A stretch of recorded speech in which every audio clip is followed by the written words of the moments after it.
So I'd like to call this meeting to order and take a roll call. Peter Maher, Here. Mary Carlock, Here. Steve Anderson, Here. Mark Fine, Here. Scott Ruggles, absent, Joe Seward, Here. Debbie DeHart, Here. Anthony Noble, Here. Rhonda Grubb, here. Hey, thank you, everybody. I'd like to do the Pledge of Allegiance. So I pledge allegiance to the flag of the United States of America and to the republic for which it stands, one nation, under God, indivisible, liberty and justice for all. Everyone? Okay, I'd like to make a motion for the approval of the agenda. Motion to approve the agenda. Second. We have a roll call? No, No? Okay. we don't need a roll call, just. Need a roll call. Okay. Agenda approved. All those in favor? All those in favor? Aye. Aye. Agenda's approved. Okay. Approval of the minutes from January 16th, 2020. Does anybody have anything you want to say? So I do. On page 4, Mark, did you move to approve the project, the Lake Point project? Okay, let me look at that.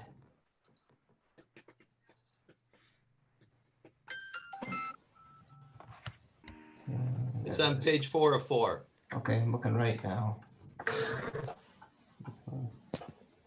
To recommend the township, the board of. We did, I remember at the end.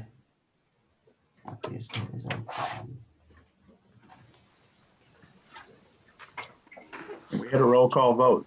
Yes, we had a roll call vote. I remember at the very end there. Yeah, but you voted against it. Did you make the motion? Because that's what it says. Oh, I see what you're saying. He may have. Yeah, I mean, if I make He the did. motion. Yeah. I remember he did. Okay. So I'm just confusing you a little bit. Yeah.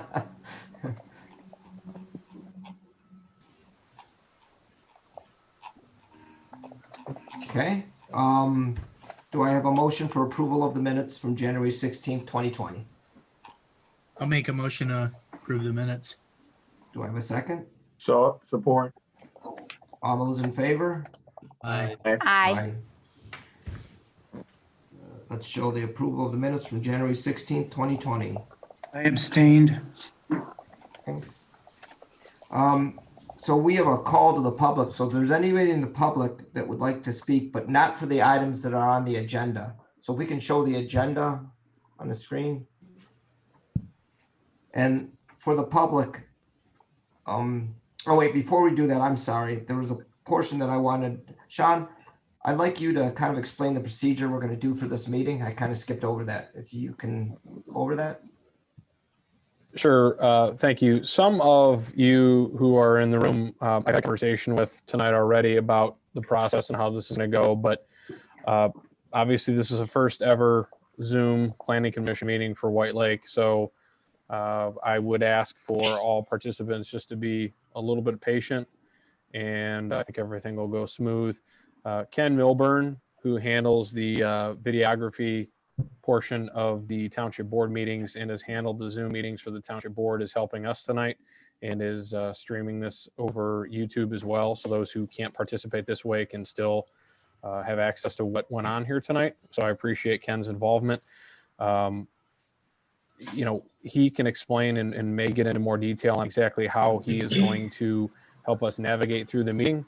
But as we go through the projects, in particular the New Hope project, which will have a site plan for everyone to see tonight, for anyone who is a planning commissioner or staff person that might need to see a portion of the packet up on the full screen, please ask Ken and give him just a second to get whatever page or whatever portion of the packet, you need up, and he'll do so and share his screen so that everyone can be, looking at the same page at the same time. And hopefully that'll eliminate any confusion or help to eliminate any confusion. So I'll kick it over to him. And then if anyone has any questions before we get going, I'd certainly like to leave a minute to answer those questions now. So we're all, again, on the same page. So thanks, Mark. And Ken, if you want to jump in. Yeah, thank you, Sean. Essentially, I have 3 documents that we had talked about that I can share at any point. One of the documents is the agenda for the Planning Commission that came from the website. And then the other 2 documents were planning documents. One was a site plan, I believe, and the other one was this New Hope Senior Committee. So if there are any other documents, let me know. Those are the 3 that I have planned at this point, and I can share those when you feel it's necessary. Okay, one more quick question. Andy, you had sent me a message. Are you unmuted, Andy Andre? I am all set. Thank you. Okay, all right. Thank you.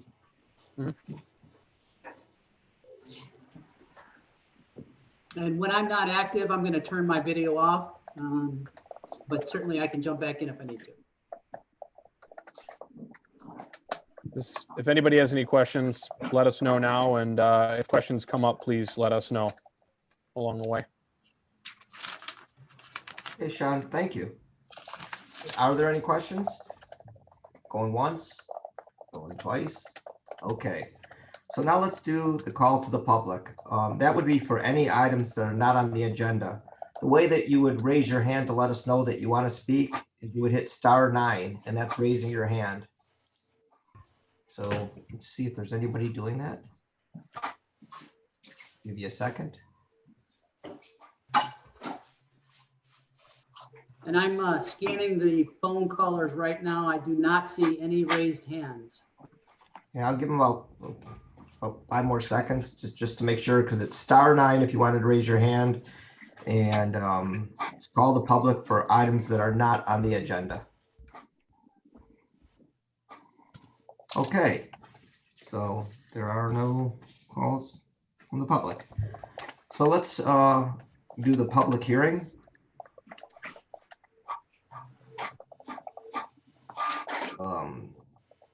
There's nothing under that, so go ahead, Sean.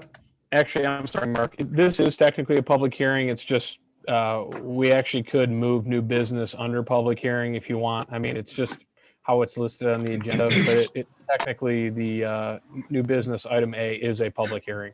Okay, so let's do that then. Yep, and then I'll do old business after. Yeah, that threw me for a loop.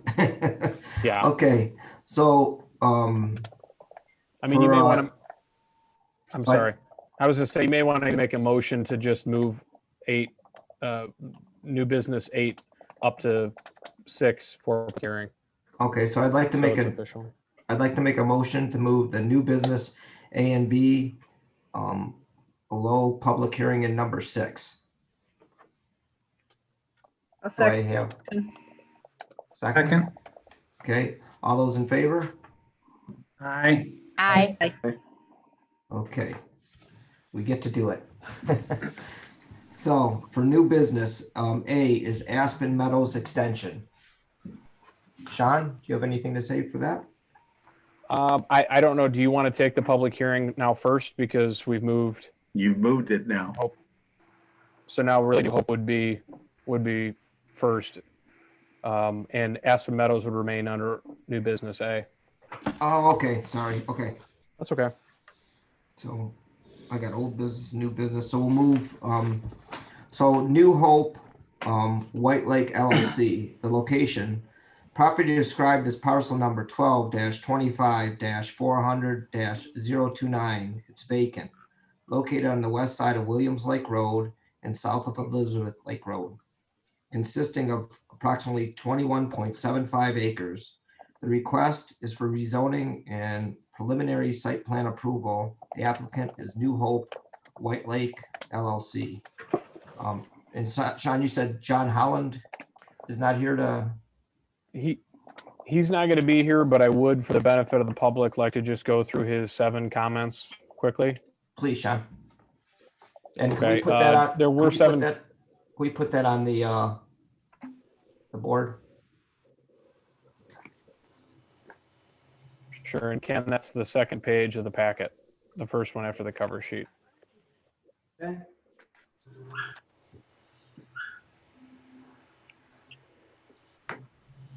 I am not seeing that. I apologize. I have the New Hope and then the site plan. Is it in the? I could share my screen if you want. Yeah, is that okay? Sure. Okay. Sure. Is that what you're looking for? That's correct. Okay. So just to kick off, on hydrants, the spacing shall not exceed 300 feet. So there is a relocation required, or the addition of it of one more hydrant on the northwest access drive on the north side. Fire department connection or the FDC shall be remote from the building and located in an area described in comment number 1 at a distance not to exceed 50 feet from the hydrant. The FDC shall be obtained from DLZ, even though it's Johnson Anderson, and shown on all future submittals. So that's the detail for the FDC. A red rotating flow indication beacon shall be mounted on the exterior of the building in the southwest corner, directly across from the FDC at a minimum height of 10 feet from the finished grade. This flow indication device shall be shown on all future submittals. Knox box shall be required at both entrances, both east and west, and mounted at a mounted height between 4 feet 6 inches and 5 feet 6 inches. An elevate sheet A5.0, geographic designations appear incorrect.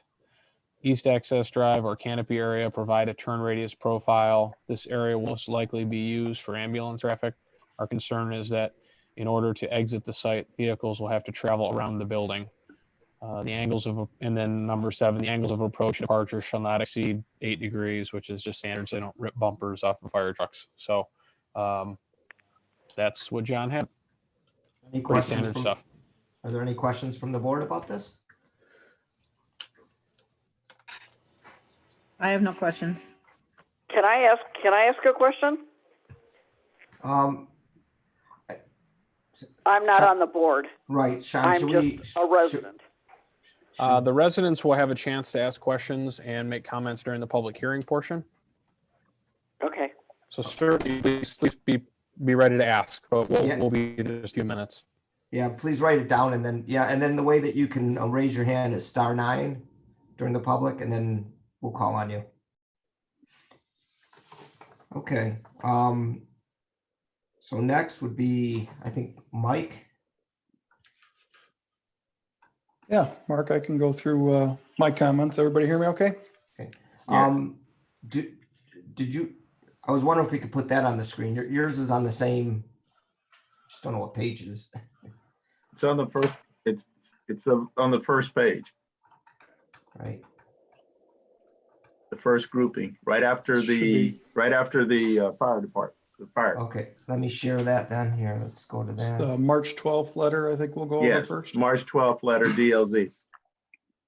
Can you guys see this? I didn't share it yet, sorry. Am I close? Yeah, Yep, right there. right there. Okay. All right, yeah, so I have oops, 2 letters I'll go over with you tonight. We'll start with this March 12th preliminary site plan review.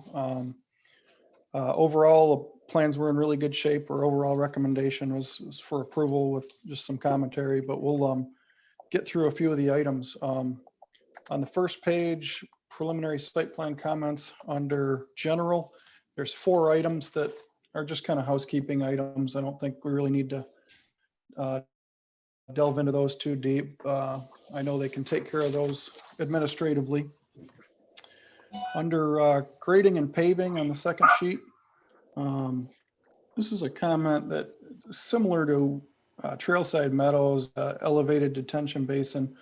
And we just want to make sure that we've got some good engineering design that I'll be looking for on final site plan, and just to make sure that they take some considerations to make sure that the banks are protected, so that there's no issues with that detention basin kind of washing out, causing problems for the neighboring properties. So that's what that item is about. Under sanitary sewer, item number 1, the applicant is proposing a sanitary sewer system that will connect and flow to the Williams Lake Road pump station. I know we've talked to the applicant about this, and they're aware, but they're just going to have to show that that pump station can handle flows from this development. So we just need to make sure we're cognizant of that moving forward. If it can't handle the flows, then some upgrades might be necessary, but we just wanted to bring it to everybody's attention. Item number 2 under sanitary. This is just talking about, there's 3 properties that are north of Schroeder Drive that are going to be served by the sanitary sewer that's being proposed. There's some discussion about where we need to end the public sanitary sewer. In this case, the way they've got their large building for care facilities, and then they have a separate facility that I believe will be for training and a showroom of sorts. Technically, the ordinance says this public sanitary sewer needs to be extended. Basically, if there's any more than 2 buildings served off of it, it should be public sanitary sewer. I don't know if that's totally necessary in this case, because I don't know that I see a scenario where this that separate building will be sold off to a different ownership. So, and to be quite honest, I don't know if that's a decision for the planning commission, or maybe Sean can tell you, maybe more of a board decision on where that limit is. But I don't think it's a big deal regardless. It's just something that we'll need to be keeping track of moving forward, so we know the extent of public sanitary. Under water main, item number 1, we did kind of make the same comment that Sean already went over with John Holland about the hydrant spacing. So I'm confident the applicant can revise the plans to include another hydrant. And item number 2, the talks about water main system and how we want to, we always need a looped system for a development of this nature or size. Certainly they meet that intent of the ordinance. We just noted that there is a possible, there's another connection point possible. I'm not suggesting that we need it. It's just available. It'd be kind of intrusive to the adjacent development to kind of go between these lots 7 and 8 of Wildflower Manor. So I just wanted to bring it up that was when Wildflower Manor was developed, there was an easement put there in the event that we needed to make that connection. But since they're making another connection elsewhere, I think we've satisfied the comment, and I don't feel a need for exploring that any further. On the next sheet, Mark, under stormwater management, item number 1 is kind of a note to the building department. The preliminary plan showed some storm sewer that was partially under some of the buildings, which I don't really think is great practice if we can avoid it. And they may be taking steps to kind of reroute some of that stuff in future plan sets. Item number 2 talks about just maybe needing to relocate, again, some utilities to get proper separations. That's not a big deal. I'm sure they can accomplish that in the final site plan submittal. And then item number 3, a Wildflower Manor subdivision that I mentioned discharges stormwater through this site. So it's just a note that they're going to have to accommodate any of the stormwater that comes from that site and flows through their site. It looked like the detention basin from Wildflower Manor was always intended to be on this property.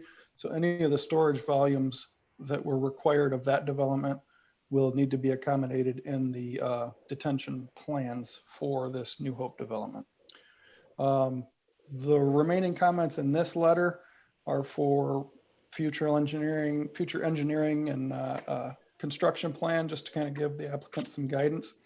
I don't think I need to go over those items in any detail I certainly be happy to clarify anything that you have, but none of those items would significantly impact the site from a dimensional or other, or from a dimensional standpoint or otherwise. So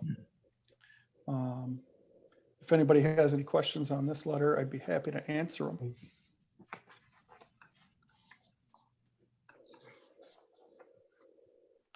Mike, I wanted to be sure I understood what you had said when you were talking about the upgrades for the sanitary sewer. And you said if upgrades need to be, they'd have to pay. Who were you talking about that they would have to pay? Yeah. I just wanted to get it on record when you said that. Yeah. So yeah, what I'm talking about is sanitary flows that are going to be tributary to the Williams Lake Road pump station. Okay. And they're going to need to show that that station can handle the additional flows. And if it can't, the developer is going to be responsible for upgrading the pump station. Okay, that's fine. I just wanted to be sure that we got clarification that it's the onus on the developer, not on the township. Okay. Any other questions from the board for Mike? Okay, thank you, Mike. Hey, Mark, I do have a second letter that I can go over with you guys in regards to the traffic impact study. Do you know what page that would be on? Let's see. I know it's deeper in Oh, right the here. file. I think I just found it. So the March 11th was based on the first submittal, and we actually did a review subsequent to that. So if you scroll down, it'll be quite a ways, Mark, but there's a March 26th letter. Okay, March 12th. Page 81. Okay, I can get to that. And Mark, I believe that Ken has the ability to share from the packet now as well if you need him to. I'd rather have him do it. Okay. No problem. Okay, I'm going to stop and you go ahead. Sure. Thank you.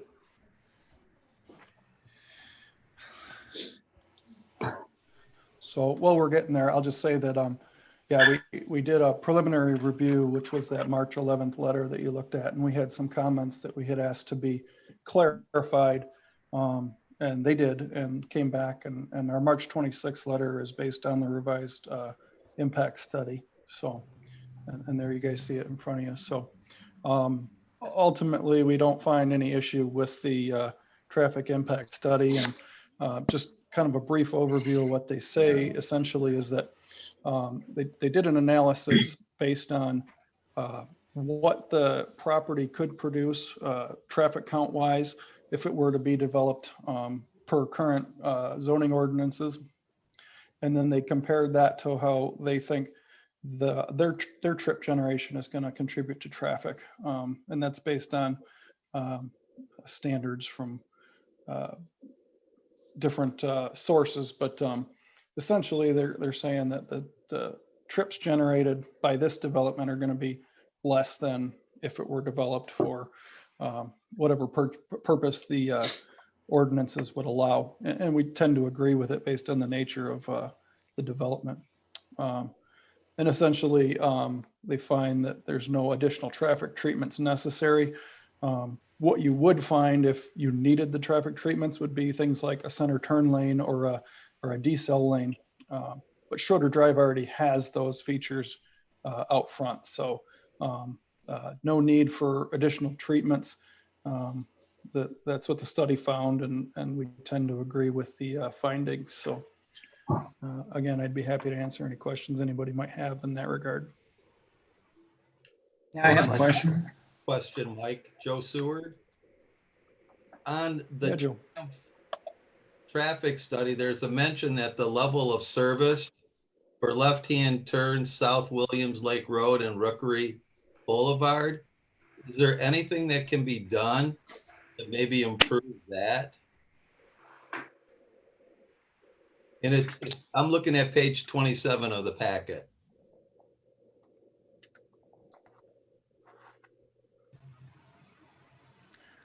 We could look at that, and we can also have the applicant kind of respond to see if there's anything that they notice or think could be improved too.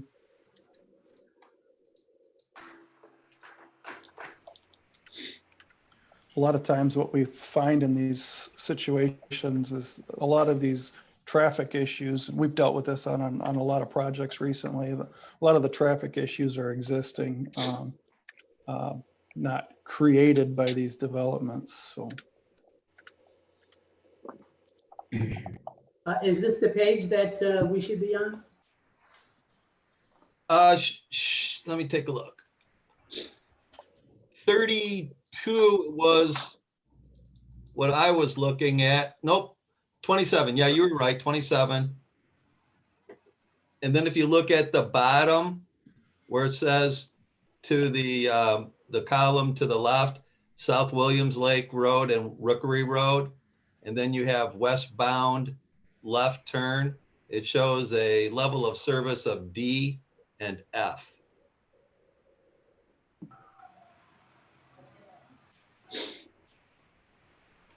yeah, and we can certainly let the applicant talk about those to see, but I'm not sure. That's for existing, isn't it? Yeah, that's right. That's- These are existing, so. Right, it's not something that's going to generate additional traffic. It's what the assessment is based on what it is now. Right. If you go to page 32 though, yeah, it's still DNF. That's how it Yep. didn't change. And that's what the traffic studies look at, not necessarily, you know, I don't think the applicant's coming in to solve all the traffic problems, but they're trying to look at, you know, how much does the impact of the development change the characteristics? And it didn't look like much. And their point was, based on current zonings, their trip generations are going to be less than what this property could develop otherwise. Right.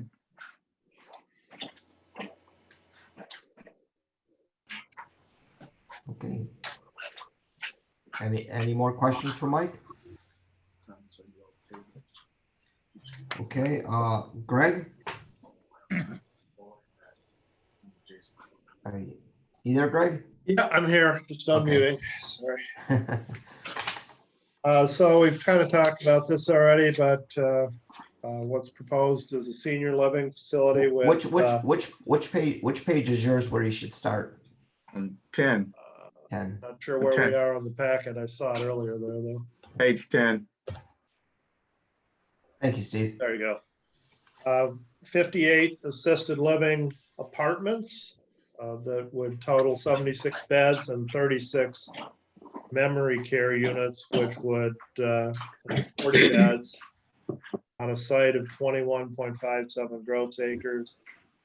Site has 200.1 feet of frontage on Williams Lake Road, but it's a flag parcel, so it expands to just under 700 feet at its west property line. Facility that's proposed is 93,541 square feet. And then the office model building is another 2,621 square feet. As you probably recall, the plan development process is a three-step process. This is the first step, which is preliminary site plan review. You make a recommendation at this step to the township board. When the township board takes action if the township board takes action to approve the preliminary site plan, then the property will also be rezoned at that point to plan development district. Site is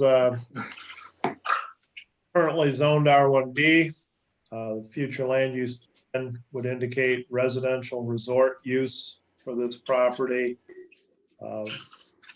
Other than the property across Williams Lake Road, which is in Waterford Township, the property surrounding it is used residentially within the township.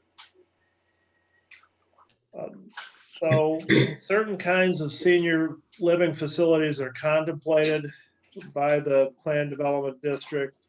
The text amendments that we have under consideration that are on the agenda tonight would clarify that convalescent and nursing home facilities are permitted in the Plan Development District. I would say that in looking at the appropriateness of this use within this district, the single-family zoning that is currently applicable to the property is not optimal for a parcel of this shape. Essentially, the land around it is in such a condition at this point that it can't really be added to this site. And so you're dealing with a flagpole parcel. And if it were to be developed as single family, it would have to be developed along a single loaded road, which would not be optimal. In many ways, this use makes for a better use of the configuration of this parcel than other options that might be available in the existing zoning district. This is not, it's not really appropriate, given the nature of the use, to compare its density to what is contemplated by residential resort use in the master plan. Residential resort contemplates 2 to 3 dwelling units per acre. This is really an institutional use. It's more appropriate to look at whether or not it's the use that is compatible with residential, and senior living facilities are generally viewed as compatible with residential uses. And in fact, on one corner of the site, it is contiguous to an RM1 district where senior living facilities are a permitted or an allowed use, special land use. Starting on page 2 and continuing on pages 3 through 4 of my report, I go through the factors that you're to consider in considering any rezoning. I will just give you highlights of that. I won't go through each one and read the findings, but you should be cognizant of those findings as you're making your decisions. Arguably, I would say circumstances have perhaps changed since the current zoning was applied to this site, for the reason that I pointed out. The site is now kind of fixed in its configuration as a flag lot. And so I think that it's appropriate to consider that in looking for a use that fits on a lot of this shape. This use does fit on it for the reasons that I've discussed. The PD zoning district is intended to provide flexibility, and in this case, it's doing that. As I mentioned already, senior living facilities are compatible with residential uses. The findings as it relates to utilities and the traffic study, the township engineer has already discussed. As it relates to whether or not there is a demand for this use, I think we could all take note of demographic changes in our society that are creating a demand for additional senior living facilities based on the aging of the population. I noted already the land is contiguous to other land that is zoned for multifamily use.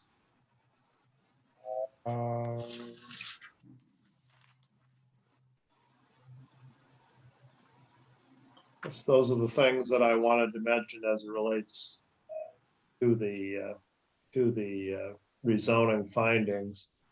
There's a little bit of information, moving on to section 3 of the report. There's a little bit of information that's required that they should add to the plan before the township board is asked to take action on it. Section 4 of the report, they do comply with the dimensional standards, although it's obvious that they comply, but some of the information, as I've indicated in that section, needs to be added to the plan. As far as wetland are concerned, I just point out that their assertion that there are no wetlands is based on impacted wetlands is based on online resources, not a site visit. So you have to determine whether you're comfortable with their reliance on those resources for that determination. 5, landscaping and screening. At this level of review, we only require a conceptual landscape plan, which they provided.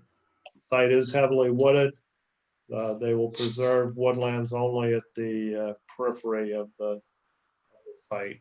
The complete landscape plan isn't required until final site plan review. As far as building architecture and design, I note that they have not given you information materials that are being proposed. You may wish to inquire of them tonight about what those are. 7 of the report, which is layout and open space. I note that there's no provision made for residents utilizing any area outside the exterior walls of the building. I understand as it relates to the memory care facilities that's by design, but as to the rest of the facility, it would seem like there would be occasion where the residents would want to walk outside of the building, and there aren't any accommodations made for that right now. And at least I would think that moving on to section 8, which are sidewalks, that you ought to provide for them to be able to walk back and forth, or people in general to be able to walk back and forth between the office model and the facility. There's no pedestrian. Roads and access, so there's one access point on Williams Lake Road, as you've been discussing. It's the alignment of Schroeder Drive, which was previously put in place for development that did not happen here.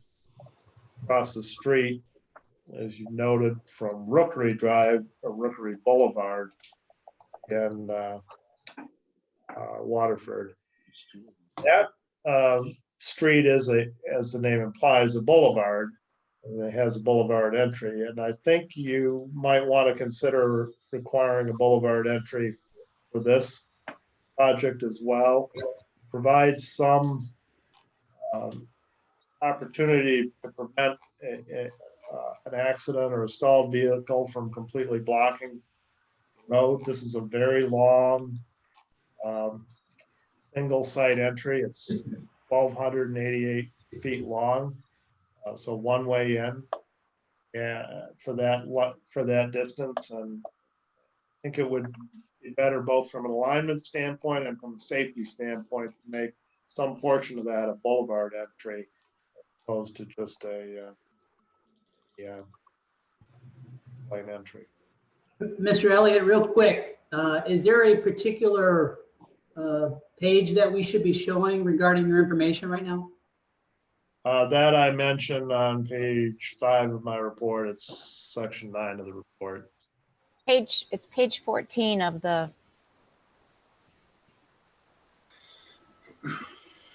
Off-street parking, moving on to section 10.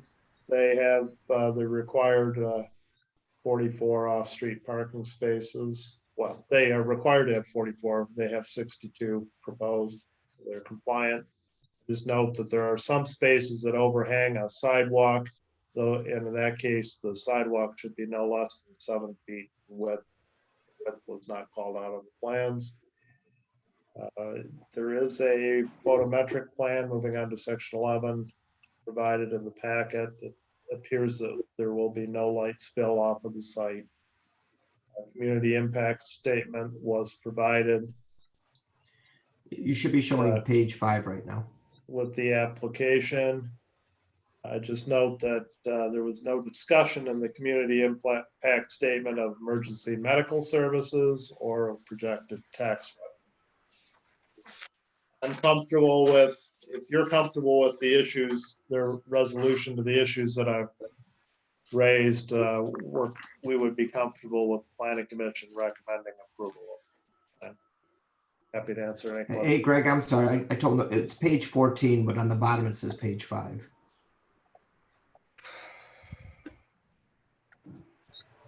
Yeah.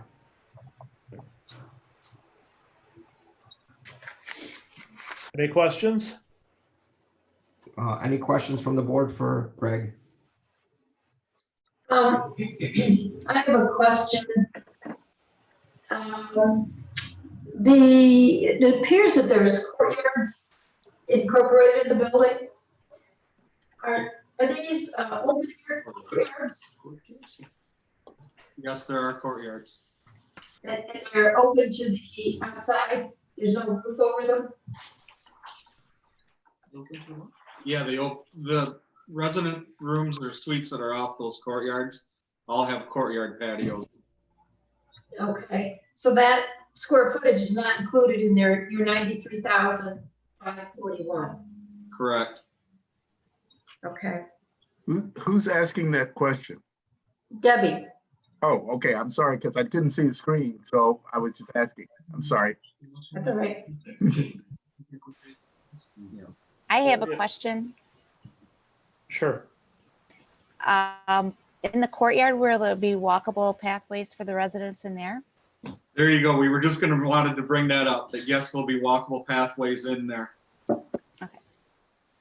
Are those courtyards open to all residents other than, well, are they open to all the residents? Yes.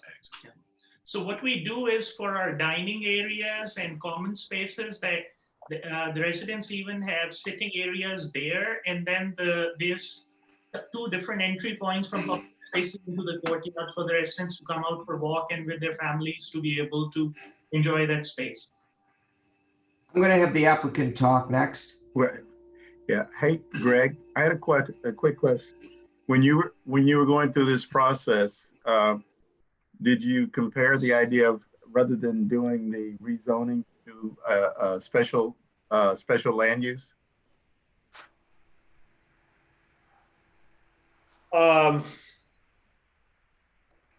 No, not as such.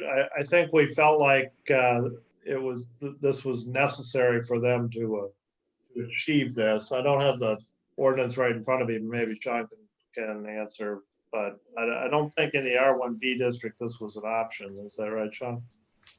That is correct. Let me look here. I was just asking because sometimes we go through and we, knowing that this is not going to have as much of, traffic impeding or anything else, increased traffic, if that was just evaluated. I'm not saying it's the best answer. I was just asking the question. Yeah, when we met, we did discuss that at the time that we met with the applicant for their pre-application conference, and we felt like this was the best mechanism to accomplish what they were trying to do. Thanks, Greg. To answer your question, it is not allowed in R1B, adult foster care, small group home. This would be like a congregate care facility, a larger home. So no, it wouldn't be an option. Okay, thanks. Thanks, Sean. Mm-hmm. Okay, any more questions for Greg from the board? Okay, I'd ask the applicant to speak then. New Hope White Lake is representing them. Sure. Can everybody hear me? Yes. Good.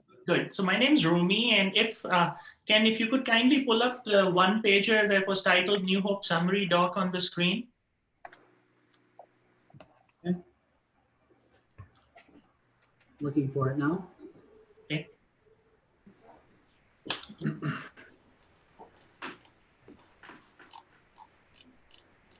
Is this the one? No, it's New Hope Summary Doc that I sent. It's a 2-pager, a Word document. Okay.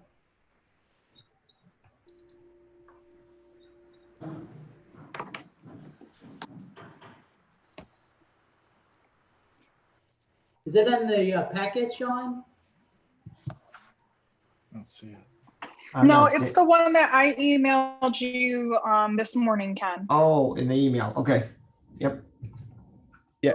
Ken, you brought it up at the very beginning of the meeting. It was one of the documents that you flashed up. Yeah, perfect. Yep. Thank you. So first of all, before starting off talking about New Hope and this project, I just want to take a minute to acknowledge the support from the township. It's been approximately 9 months since I first took a track down to the township offices and met with Sean. And then over the past 8 or 9 months, I've met with several individuals. Some of them are on the call, Hannah, of course, Aaron Potter, Rick Cowell, and the level of professionalism, the level of support that the township staff has provided us has been awesome. So I want to commend them on sort of helping us figure out the right site location and helping us create a product, a service that meets the needs of the residents and that's specific to White Lake Township. So thank you for that. Now, in terms of quick overview, sometimes I tend to talk a lot, so my goal is to take less than 3 minutes right now. We are a Michigan-based developer operator, group of about 25 healthcare professionals, physicians, surgeons. I'm the only non-healthcare professional that's part of the group. My handwriting qualifies me to be a physician, but I never went to med school. We have campuses currently in Saginaw and Bay County, and approximately 240 residents and 100 employees. Pleased to report that in the current times while we are holding this meeting remotely, all of our residents are safe, healthy. None of them are showing symptoms of have had sort of tested positive for this virus. So it's been good, but you try to work every day and make sure that the staff supports the care needs. Our model, resident care model, is very centered around, in essence, comes from the employees. Our biggest asset, core asset, are the people, and looking forward to collaborating with the township and other local township members to identify the management team and employees that will work at our community. A plan for White Lake, I don't want to spend time on this. If we go to the next page, because it's touched on how many apartments and size. If you could go to the second page, please, Ken. Well, clearly there's several economic advantages to the project. Before I touch on them, I would say that we did do our own study, and we were surprised to see within White Lake Township the limited amount of assisted living and memory care services that were currently available to the township residents and their family members. So we felt that there was the demand side was there, but the supply side was not enough based on the research that we did. Now, what this project will do, clearly it will create a sort of full-time and part-time job opportunities, approximately 75 jobs. In our communities, roughly half, slightly more than half of our employees are full-time with benefits. So approximately 40 will be full-time, the rest will be part-time. We try to give the employees a living wage to make sure that they can support their families. So we take care of them so then they can take care of the residents. And you can see some of the data around the compensation ranges for our staff. And so our compensation is typically $2 to $250 an hour higher than the minimum wage in the state. And we try to make sure that the employees, once we find the right ones, they stay with us. From a community development standpoint, we hope that this will be a catalyst for encouraging further economic and community development in the region.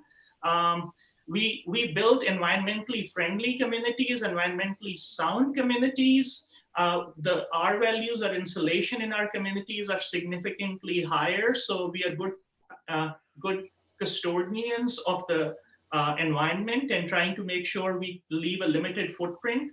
The courtyards came up earlier in the discussion. I want to highlight, we want to make it as safe and as open for the residents and their families so so these inside courtyards are several thousand square feet each. They are very nicely landscaped with walkways.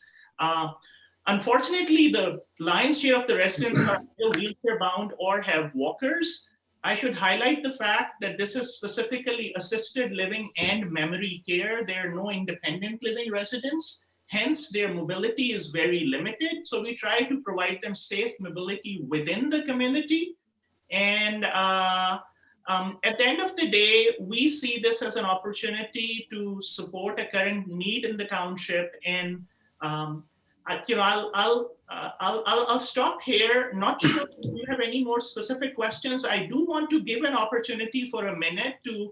I'm one of the co-founders of the company, our director of operations, John Zarnecki. John is here. I just want him to introduce himself and maybe spend a minute talking about sort of New Hope. Please, John. I think Rumi said it.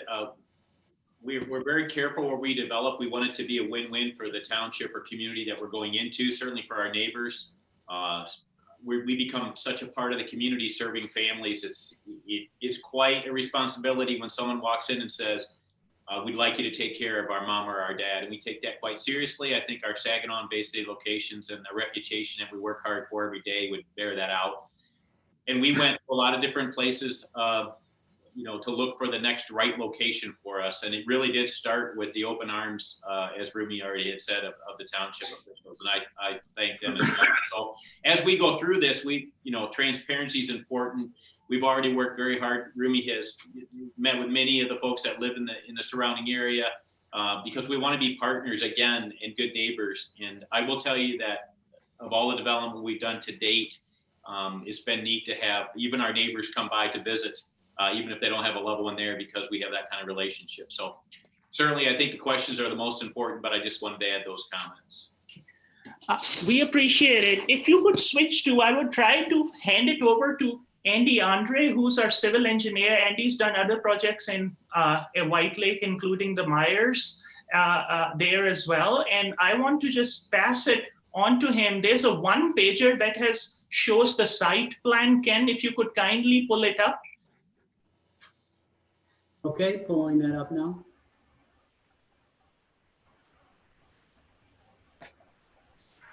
Great. Can everybody hear me okay? Yeah. Okay, great. So just want to talk a couple minutes about the property and how we arrived where we did. One of the things that Greg had mentioned during his review was the fit, making sure that it's a good fit. This is probably, I think, the third piece of property that we evaluated in White Lake Township. The ownership group led by Rumi was very committed to finding a location within the township that worked. And we went through iteration of 3-4 different properties, and we arrived at this one. And having a key fit is very essential for what we want to do. And when we talk about making sure that we have a fit, we have to not just look at the piece of property and go, yes, you can look at the plan.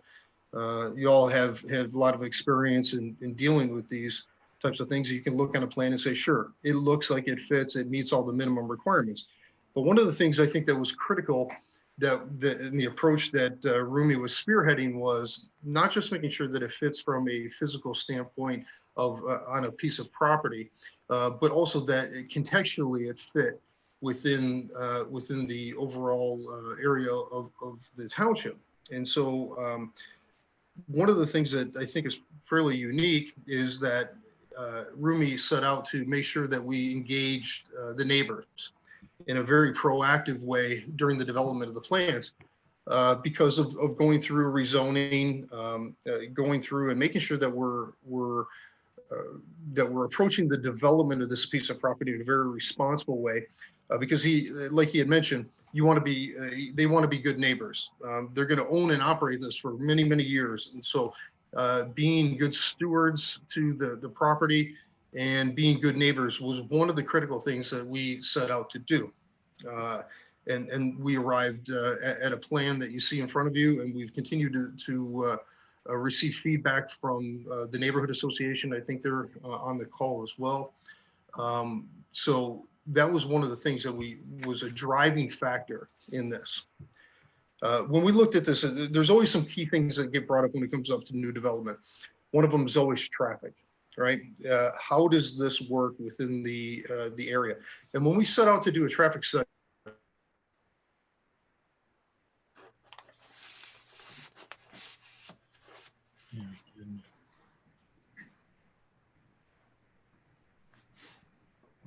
He's frozen. I don't know if anybody else. Yeah, frozen on my end. Give him a second to get back.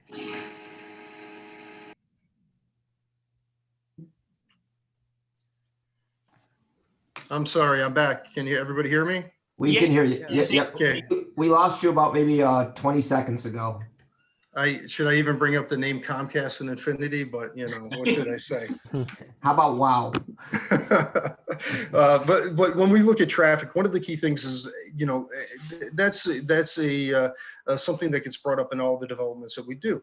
And so when we work on a traffic study, the very first thing that we do is we have to ascertain what is the current traffic, what is the surrounding transportation network look like, and how is it operating.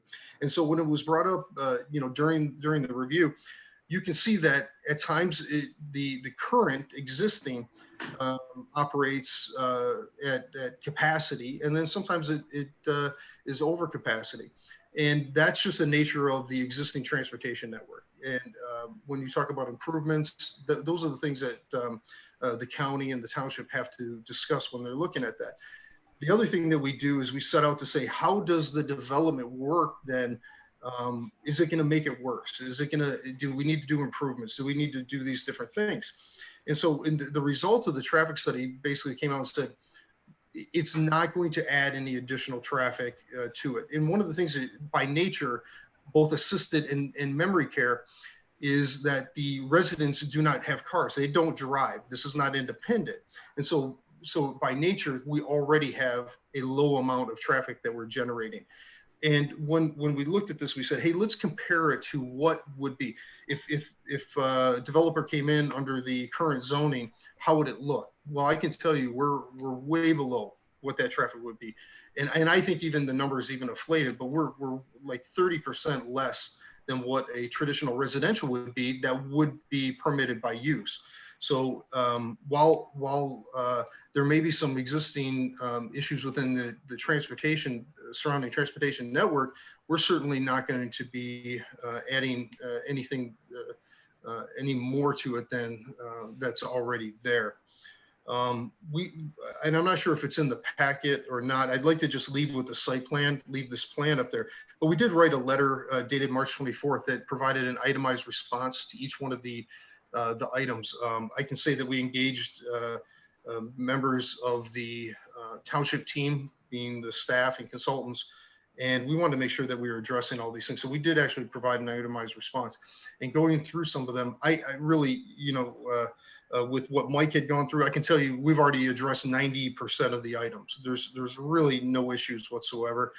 Again, with the things that Greg had brought up, I don't think there's any issues. We've addressed a majority of those during the time that we made the initial submittal.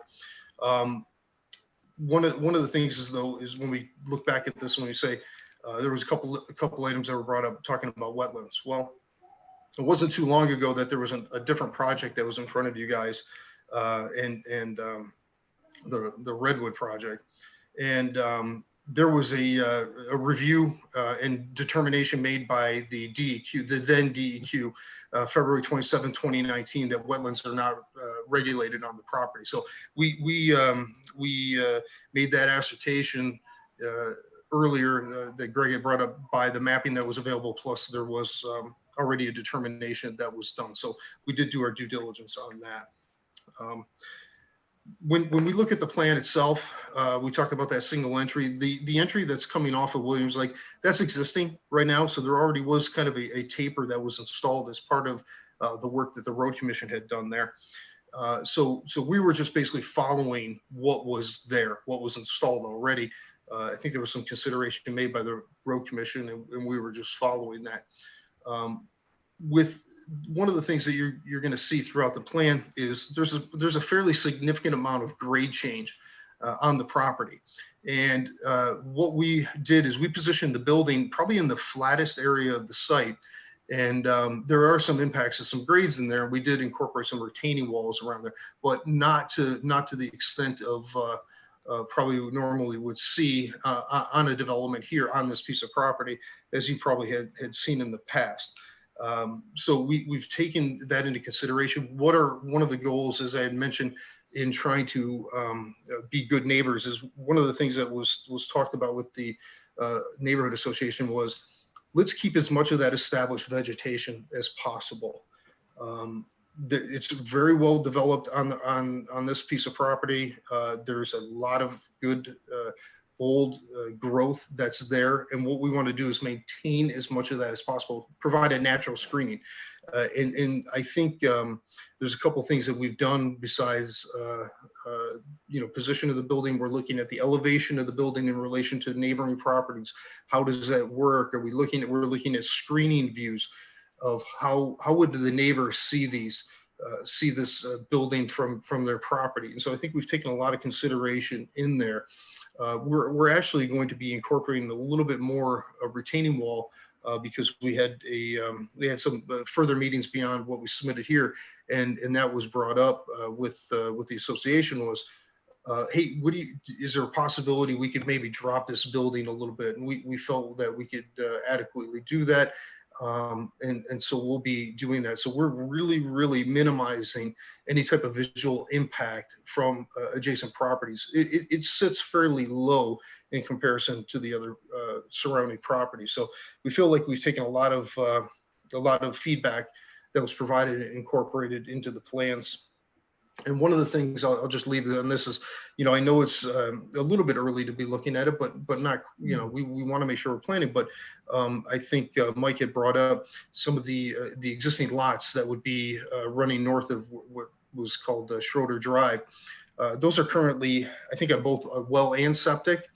We've made provisions within the plans here to stub utility connections out to them, so that sometime in the future, rather than going through the whole process of new septic and well on that, the connections for those properties will be made in the rear of those properties, basically between the road that you see there and their property. So there'll be easy connection points. We are looping the water main for fire purposes. We can certainly, in the items, I actually spoke with John Holland right after he had issued this letter. We went through all the updates. Those changes are already made on the plans that will be ready for resubmission. So I feel that we've adequately addressed a lot of these comments. We can certainly incorporate them, and feel really good about the plan that we've put forward here. Thank you. One last, if I may request, we are at our TSSF, our architects' offices who have designed our Bay City campus as well. I'll pass it on to Keith to spend a couple of minutes sort of just talking about the building. A question came about the exterior as well. Perhaps he can address that as well. Okay, well, the exterior of the building is very similar to the other buildings that we did for New Hope up in Bay City. Oh, I think we just got lost. Okay, no, Keep going. So what we did is the front of the building, which is where that entry canopy is, basically has the stone or cultured stone along the front of it. It doesn't go all the way up, but it goes part way up like a little wainscot you would think on the exterior of the building. The rest of it is siding on it, and then the shingles on the roof. The windows are incorporated. They're usually a white window that we've been using on them. And the other thing that came, yep. And the bay windows are also a nice added feature that we have around all the way around this. It doesn't show up as well as it does in person. I implore or would like to see anybody go up and take a look at New Hope Bay. It's a very nice, well-designed facility over there in Essexville. Take a drive by it. So that would be one way to take a look at how this one will look. This one is actually modeled after that one. So we have the courtyards also on the inside, which Rumi alluded to. All those interior suites that open onto that have their own patio courtyards. Majority of them are, actually all of them are covered from that area. There's actually some porches for the public to use to go into there, and then those are accessed off of the dining areas in the assisted area. And in the memory care, it's accessed off right next adjacent to the dining living area. So that's kind of an overview of what goes on in there. these courtyards are gorgeous inside when you start walking down it. They're well maintained, so it makes it a very inviting space to go into. Appreciate it, Keith and Andy. In a wrap up, and of course, we'll hand it back to you. What I would also highlight is this is a over 20-acre site, and the building that we're building will roughly impact 4.5 acres of the 20 acres on the site. So from a lot coverage standpoint, even, we are impacting versus, and we have had a very collaborative, strong discussions with the neighbors. So we tried to make sure that the driveway coming up, we didn't put in sort of, we placed the building where we felt it would have, as Andy said, the least impact on the site. And we're excited to sort of, get going with this. I know it takes time to get things off the ground, but, I appreciate the opportunity to meet with each of you, even if it's virtually. And, we'll hand it back to you folks for any questions or whatever the next step is. Okay, thank you very much. I appreciate it. To the board, are there any questions for the New Hope White Lake? Anybody who's representing them? Yeah, I have some. Please. Go ahead, Pete. Want me to go? Yes. Okay. I'm just curious. Independence Village, which is, I don't know, a couple of miles down the road over on Union Lake Road. It has 4 levels of service, unlike this proposed development. Does anybody know if they have vacancies? I mean, are they full up? They do have vacancies. They do have vacancies. They do have vacancies. Okay. I have when he's finished, I have a question, 2 questions. No, I've got some more. Oh, sorry. Pete, when you're finished, just let us know. So then Okay. we'll go to the next one. All right, I'll just keep rolling then. Well, the demand, I'm just questioning the demand, but I know the aging population, including myself, so it makes some sense to me. I can put the meat on those bones real quick for you. Along with being director of operations in the past, I've done a lot of feasibility studies through my consulting company. As I've gotten to know New Hope over the years and became part of it, I personally went down and did the feasibility study, visiting all the current. We obviously defined the primary market and secondary market. You'd be surprised how small your primary market is. So it's really about location and keeping it small and serving a community. I will tell you that there's a big distinction between a licensed assisted living memory care community and an unlicensed assisted living memory care community. Independence Village, though they do offer assisted living like services, as an unlicensed long-term care community. They have literally aged over time because of the 2008 recession. So people weren't able to sell homes. Independent living became less attractive. They had to come up with a mechanism across all independent livings to maintain their current occupancy rate. So hence they started to add assisted living type amenities to support the residents. We come in and I think they do a fantastic job down there. I personally met with their management team, spent quite a bit of time. They fit a little bit of a different niche, and their occupancy at the time was about 87% when I was there.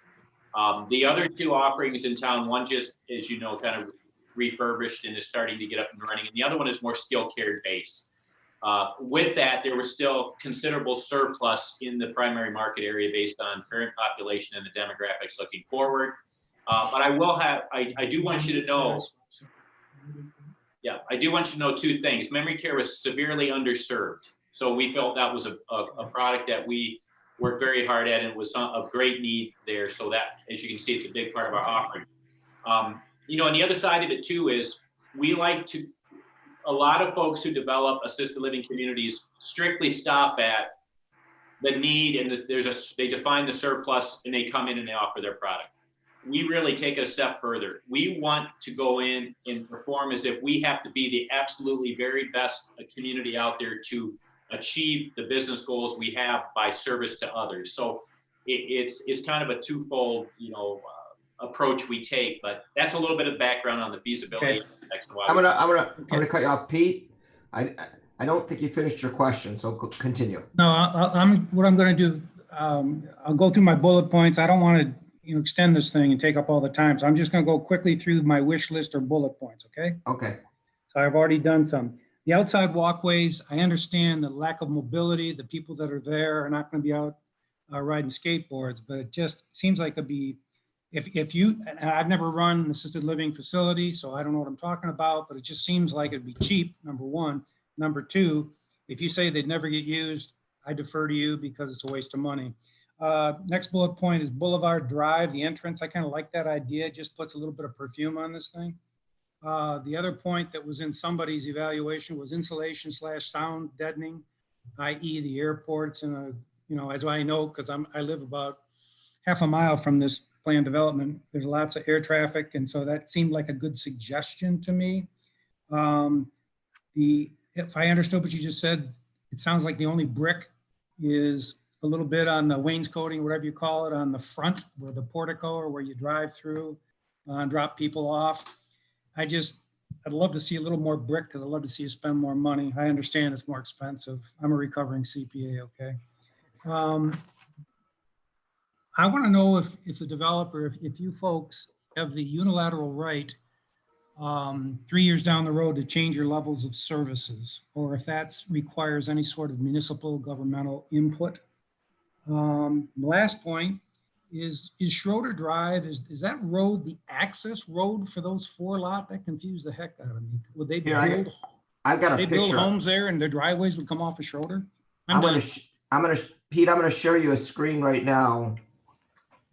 Hopefully this helps. Are you seeing does that answer your question about Schroeder Drive with There we go. So those they come off of Benny Lane. Okay. Those homes come off of Benny Lane, Pete, the 4 that we're talking about that are adjacent to the north. Okay. That good? Yep. Okay. So if anybody would like to answer Pete's question from New Hope. Sorry? Can you sure. unilaterally change the service levels?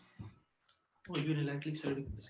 But when you think of senior living, there's 4 levels: independent living, like Independence Village, right? Assisted living, memory care, and skilled care, nursing home. You have to have a certificate of need to even build a nursing home. That is not what we do. So the answer to your question is, will it change? No. Could you go with independent living if you chose to? If we were to do independent living, it would not be on this site. Okay. Doesn't make sense for you. Right. Okay, thank you very much. Anthony, you had some questions? Yeah, I just had, I do know that there's a need with the aging population, even for our township, correct, Sean? Can you hear me, Sean?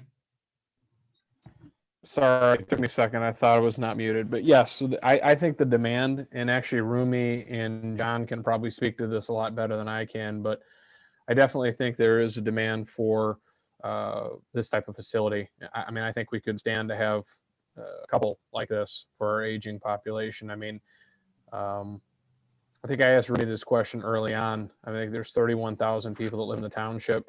1% of that number is only 310. And how many beds, how many quality beds do we have in the township? I mean, not enough, right? That's not enough. So, and the other question I have is, how many fire runs / medicals does the group in their Bay City location, or you can give one example, do you use, go on in a year?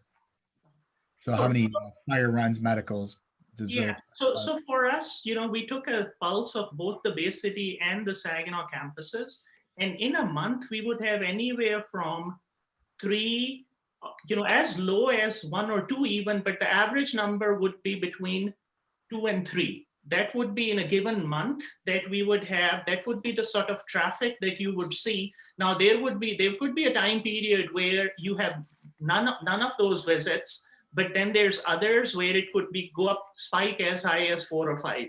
again, this is not skilled care. I want to highlight the fact that this is not a place where, every day 4 or 5 ambulances are pulling in.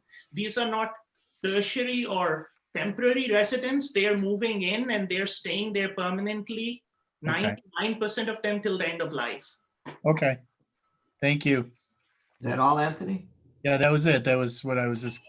So I have one question. I was looking at the map. I'm going to share it again.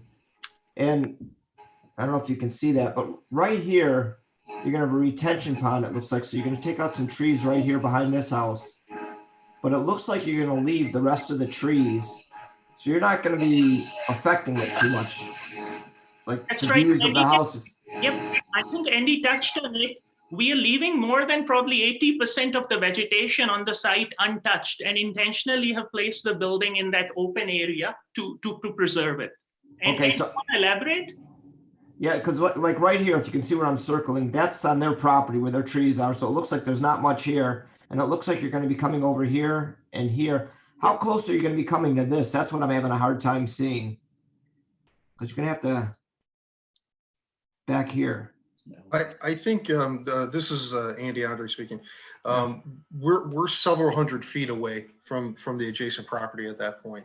So we have a fairly significant. And one of the things also to consider is right where you're pointed, kind of where those circles are to the right. Yeah, right in there. That's about where the building is positioned.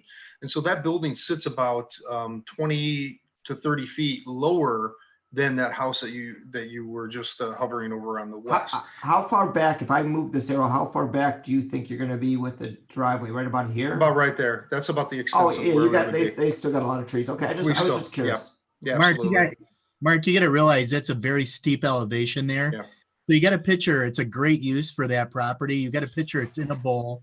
Yeah. Okay. It's going down 20 feet, he said. Yeah, it's Okay. very steep there. They're going to put some boulders and retention. It sounds like boulder walls around there. So if anybody wants to think the neighbors around there, it'll be secluded. Basically, I would say it's a good 15-foot drop from the south, the neighborhood from the south. Yeah. So I think it's an excellent use for the property. It looks like it to me too. I was just curious because I know, I'm looking at these houses, how nice they are, and the houses that are at the front there, they've got the nice view. But now that I know it's in a bowl, they're keeping most of the trees. Yeah, and the road's already there. I think it's a perfect fit. I think as far as a PUD benefit, what the applicant was stating earlier, with the houses coming up, I do agree with, I think it was Mr. Maher talking about the boulevard. I think that's an excellent idea as we go farther in the project. Do you mean up here, like right up here? Yeah. The whole way you want a boulevard, or however I can't draw it out. I'm not actually an architect, but the problem you have on a public safety, you have one way in and kind of splitting that up. If a fire truck needed to get through there for an emergency, that was an excellent suggestion. Also bringing as a PUD part of that development, you got these houses that their septic start to fail. They have and it's a benefit for the township too. You're hooking into the sewer system there, which is a great, I think it's excellent idea. So Anthony, I'm looking at Rookery. See how they've got a boulevard right there, kind of? That's what you're talking about. I guess I was more maybe I was imagining the road kind of like that, maybe a little farther up. Just if you don't do that, I'm thinking public safety wise with a fire truck, or a car getting stalled, like when earlier in the conversation when they brought that up, as far as a car stalling or something, because that is a very long drive back in there. Yeah, I'm looking at it. Yeah, as far as the use spec, as far as what they want to use it for, and the steepness around there, just you got a picture or walk back there. There's a huge drop right there, so they're not going to affect the neighbors. For the I think it's a great project, and the need for the township. It'll look better than this picture. Yeah, I think it's excellent. I think the people around there would be happy with it. Yeah, I agree. Okay, thank you. And Sean, that does back up against where MI Homes is going in, right? That's correct. That property to the north, I guess, where you were talking about where the building will be located. It'll be exactly north of that, and it goes up another hill. So if I were to, I think from the back of this property to the does that help? to Williams Lake Road, what is the grade change? About 25 feet of elevation change there. I thought it was more like 50 from the back to Williams Lake Road. Oh, I'm sorry. I was referring to Trailside Meadows. Oh yeah, but you're right, Aaron. Yeah, Trailside it's probably 25. Meadows property line. It's a cool 25 feet of pretty steep slope. Yeah, you can see Trailside right there. You can see all the BMX course there to the north. Yeah, they're going to be mad at us or whoever built. They're gonna have to ride their motorcycle somewhere else. Yeah, they're going to be in front of Steve's house or mine. Yeah. I have a question. Please. Go ahead. A simple question and then my comments. Does New Hope have a website that we can look at? I looked at my other computer over here. I couldn't find it. Sure. newhopevalley.org, newhopebay.org. And we didn't want to be presumptuous. We wanted to wait for the meeting, but when you go on Monday, depending on the outcome, there'll be a site called newhopewhitelake.org on Monday. But right now you could look at New Hope Valley and New Hope Bay. Thank you. Couple of comments. As far as keeping the vegetation as much as you can, I think we all agree that we all love that idea. Keeping your building a little bit lower as well. But that also brings me to the boulevard. As much as I would like to see a wider road coming through, I don't know if a boulevard's that necessary or just a wider road, because once you start making wide roads, you're going to start losing some of that vegetation and then encroaching more on the residents on Benny Lane. That's just my thought. But I also agree that the road should be a bit wider. And I like Pete's idea of a little more brick and less siding. Okay. When you go to newhopebay.org, I think there's some good pictures. You can kind of see what that looks like. Okay, thank you. And instead of bricks, what we use is a stone. Cultured stone. Yeah. And you'll see it in the pictures as well. So far, 4 of our neighbors have visited our campus, and then we had Sean separately visit as well. So we would, needless to say, we would welcome that opportunity to have you and come look at. We have from our Saginaw Township campus earned a couple of awards of how it's landscaped and how we have kept up with the property as well. So because we are operators, so it makes sense for us. I want to just highlight the fact, really appreciate the feedback we are getting, because we operate our own buildings. So we want them to look sharp and we want them to manage them well, because there's that's the right thing to do. Hey, I have one last comment about what you're talking about, the bricks and cost. And we have to keep in mind as planning commissioners with the COVID-19, that the ripple effect that's happening in the industry that, is going to affect projects as far as material costs and things as such. So as we go out, we don't know what the costs are going to be. So we have to kind of need, I feel, to work with these individuals on this project, because, brick is, if you brick the whole building and things like that. So, there's a lot of uncertainty in the future with what's happening right now in our economy. So I don't want to kind of nail them down on that at this point. I think we need to be open-minded about it. It's just difficult to tell from the drawings that I had seen on the packet. To me, it looks like it's all siding. I'm looking now at newhopebay.org, and that's a beautiful entrance. Thank you. Appreciate it. Yeah. Good job, Keith. Thanks. Yeah. And by the way, I really appreciate the idea of sort of widening the road. We'll take that into consideration, and perhaps there'll be, again, we'll work with our architects and engineers. What we've done with our Saginaw campus is, when you enter it, the first 40 feet or so is a boulevard entrance, and then it becomes a wide road from there. So perhaps we can, to limit our footprint, but still make sure that we have some redundancy built in for a car breaking down and for still vehicles to pass by. I think we can work something on that together. Hey, Mark, I have a question, couple of questions. Oh, I'm sorry. Go ahead, David. I have some questions. I'm pretty familiar with Westlake in Commerce, and they have a memory care facility also, and theirs is in a separate building. So how will you separate the memory care portion of your residence from your assisted living? Because they do need more security in the memory care building. And also, I do know that the sidewalks are utilized in assisted living, having lived through it for 2 years with a parent. With wheelchair and walkers, people can take them outside and walk around. That's my comment about the sidewalks. So if you could answer about how the memory care will be separated. First of all, there's two things. A lot of times when communities get developed, there's two licensings in the state of Michigan: adult foster care and home for the aged. Adult foster care is 20 beds or less. And a lot of times you'll see people develop 20-bed buildings.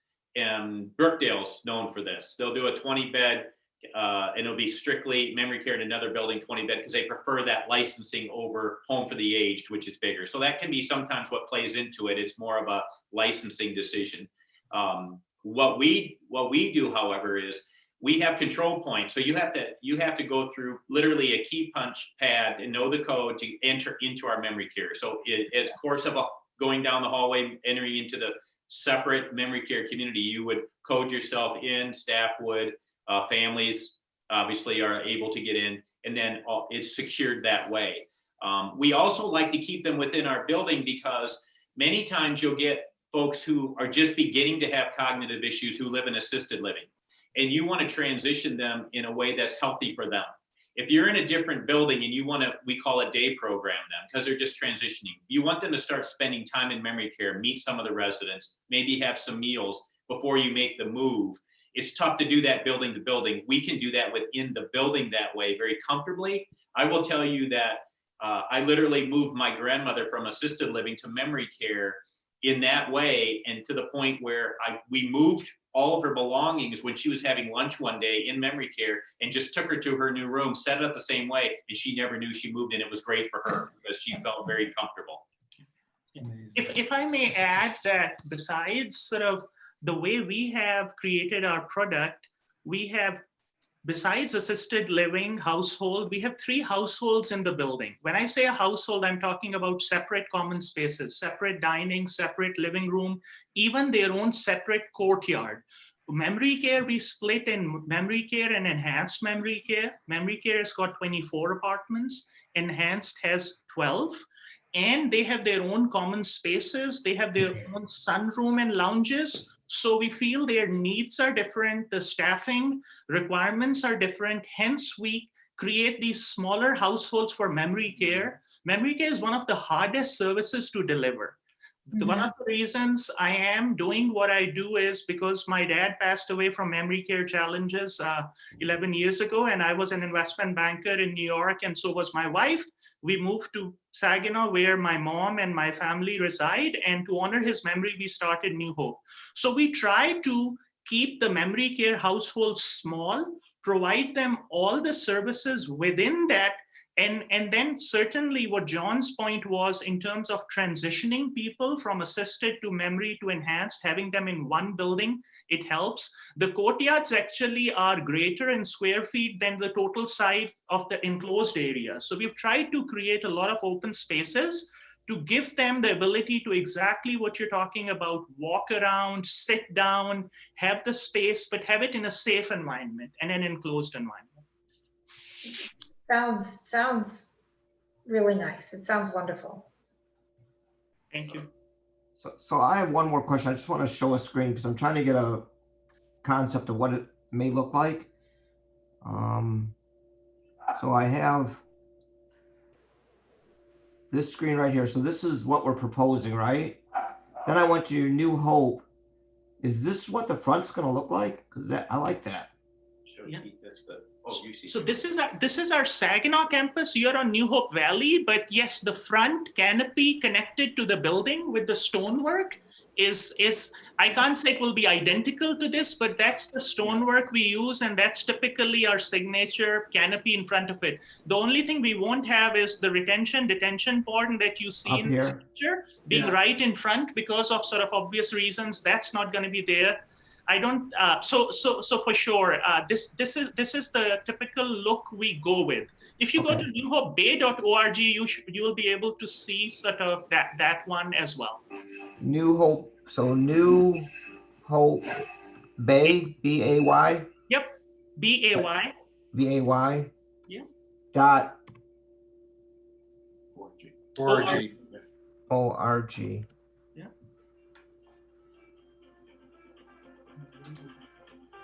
Yeah, it's a little harder to see.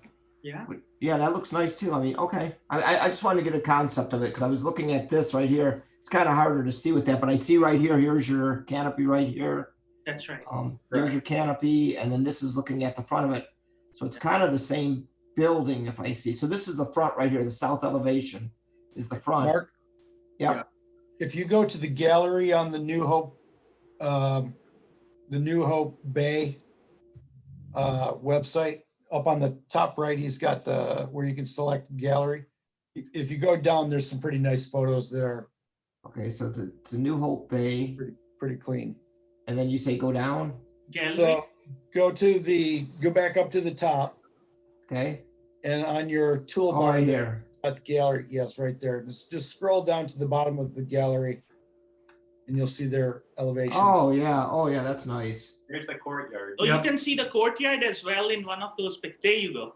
See, that's the cultured stone we were talking about versus brick that we try to use. You can see that at the bottom of the pillars and in the front of the building. Okay. Yeah.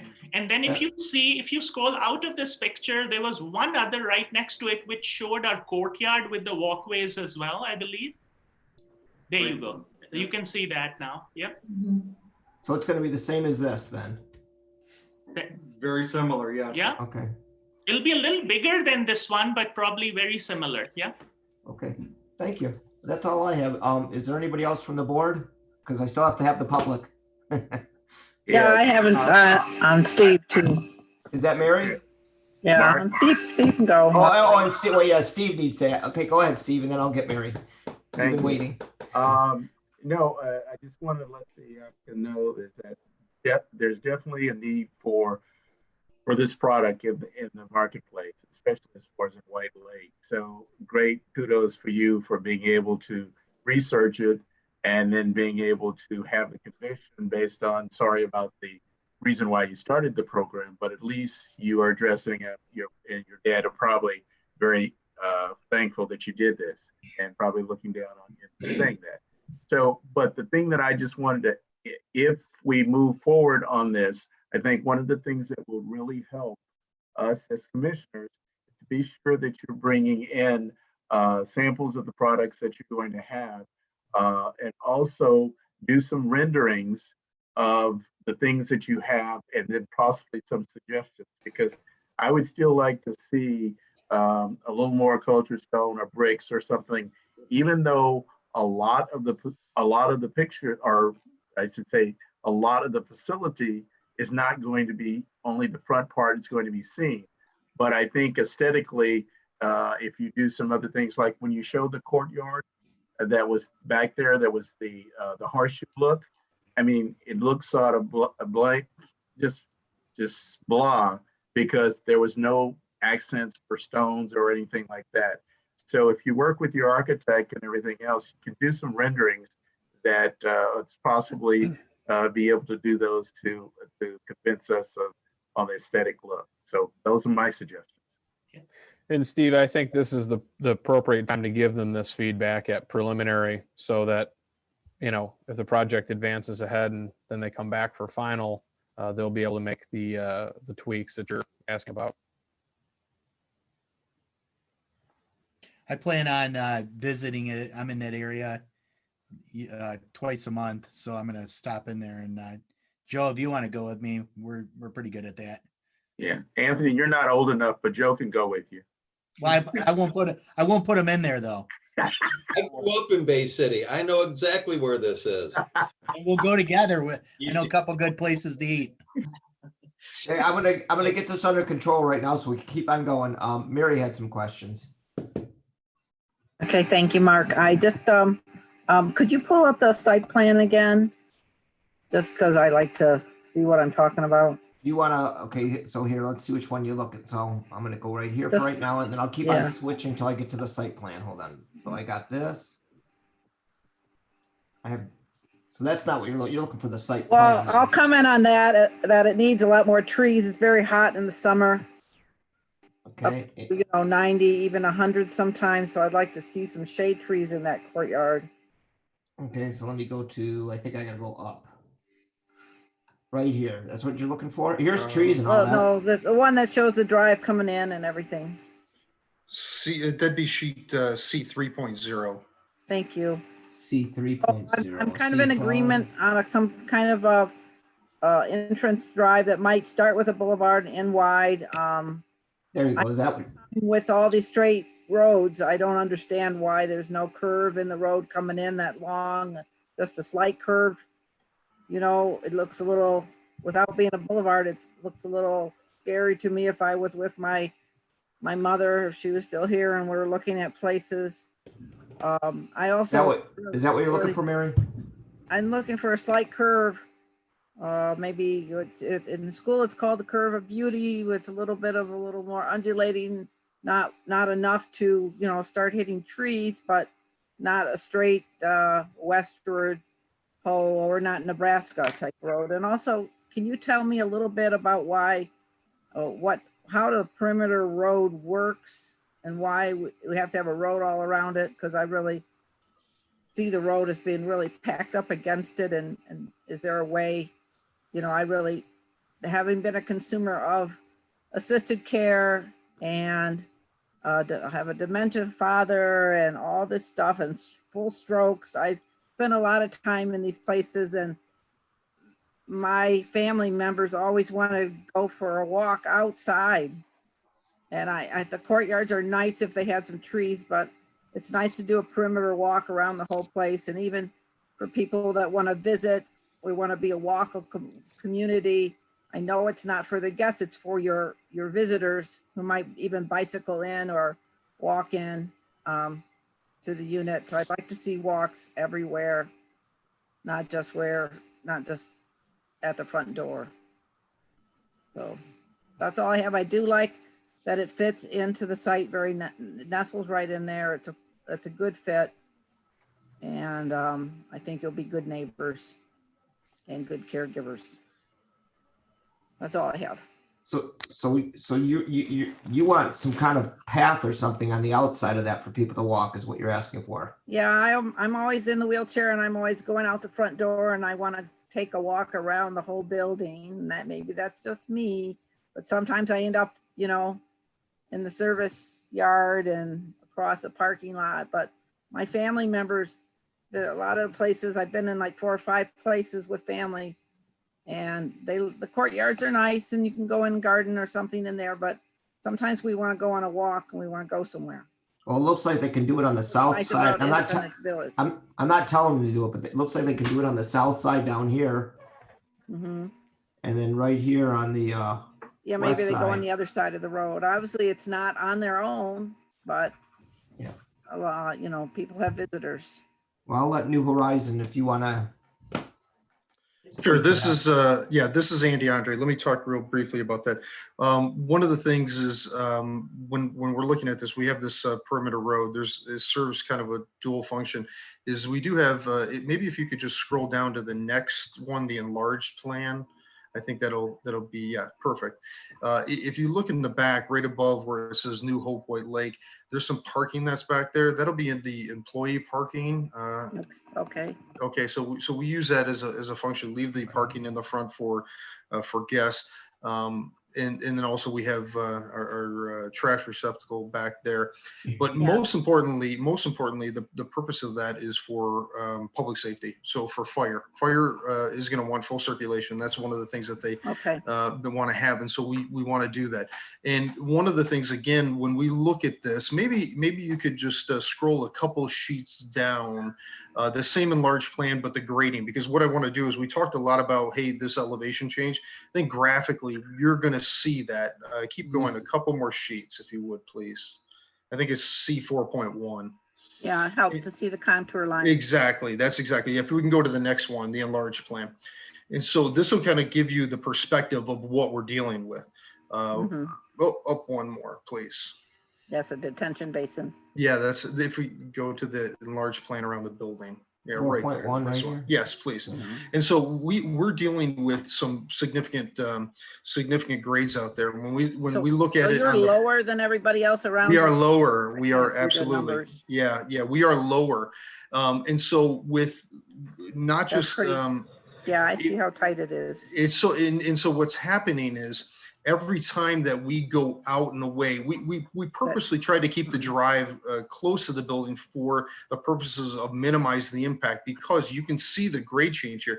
We have about a 50-foot grade change from the southwest portion of the property at the very corner. I believe that's about the highest point to where we're talking about our loop road. Okay. It was about 50 feet there. So every time that we push that drive out, we have more and more impact, or we're having more and more retaining walls. And so I fully understand what you're saying and understand it. There's some reasoning behind it because of the limitations Well, I that can we have see with the it grades. around on the perimeter road. Yeah, you can see it. Yeah. On the entrance road, I still think you can do a very slight curve one way and the slight to the other way. Can you, like Rumi had said, how do the ambulances come in? They would come in the main entrance and they'd have full circulation around. One of the things I think that that John had mentioned in his review letter was to make sure we did do a fire truck circulation to make sure that his vehicles would fit, and he was satisfied with all that. I think in one of the comments he said, hey, you know what, while you're doing that, go ahead and do one for an ambulance as well to make sure that they can come in and enter. And we've already done that, incorporated it as part of the next submission. So when the paramedics come out of their unit and go into the building, would they go in? They could go in either front or back, or there's access at both points. Aaron Potter, is that something that you can speak to? Or no? As far as the ambulance? Yeah, and the roadway and everything, or?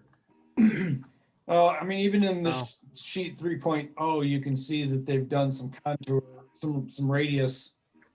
I think one of the issues that we're going to have with pushing the roadway out, as Mr. Andre mentioned, once you start getting into that slope, there's a need then for a retaining wall.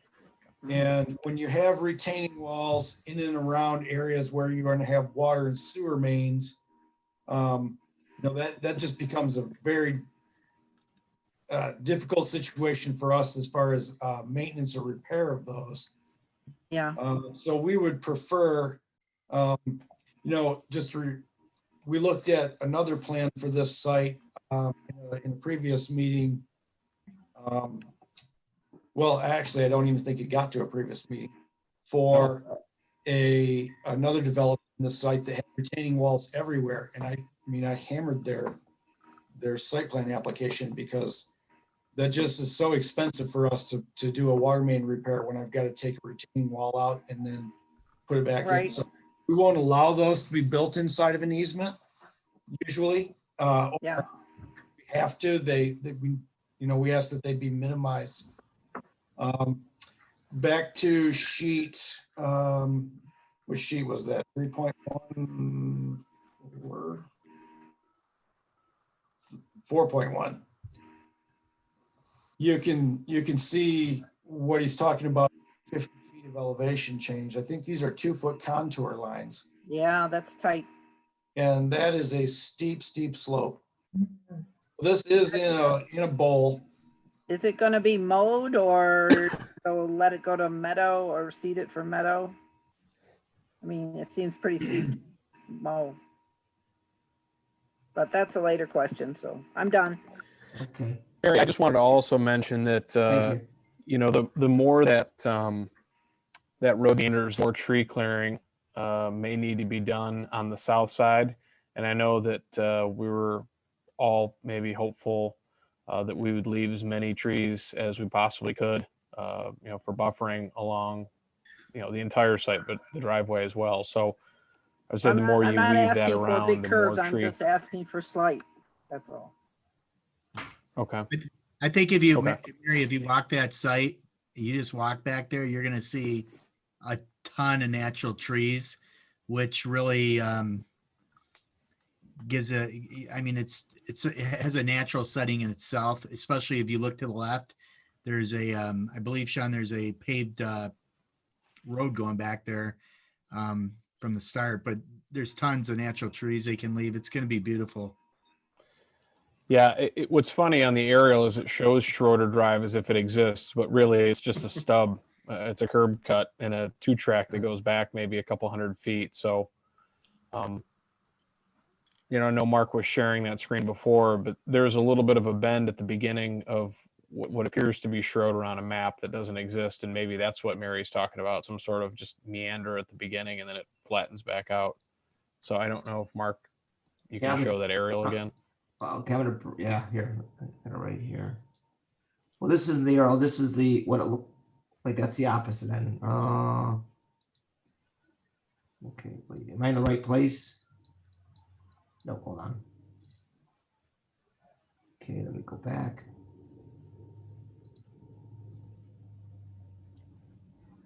Right here's where I want to be. So there's the aerial, but that's just. Yeah, see how it has a little meander and Schroeder when it first, like a bend?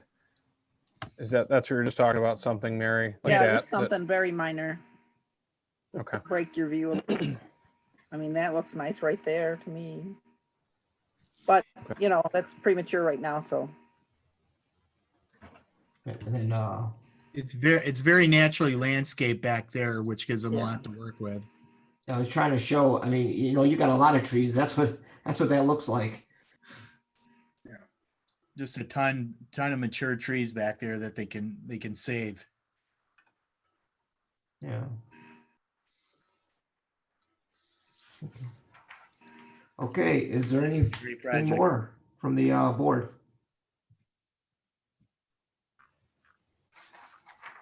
We're all good? Okay, I'm going to open it up to the public. It is, what time is it? It's at 8:49. If there's anybody from the public that would like to speak, you can hit *9.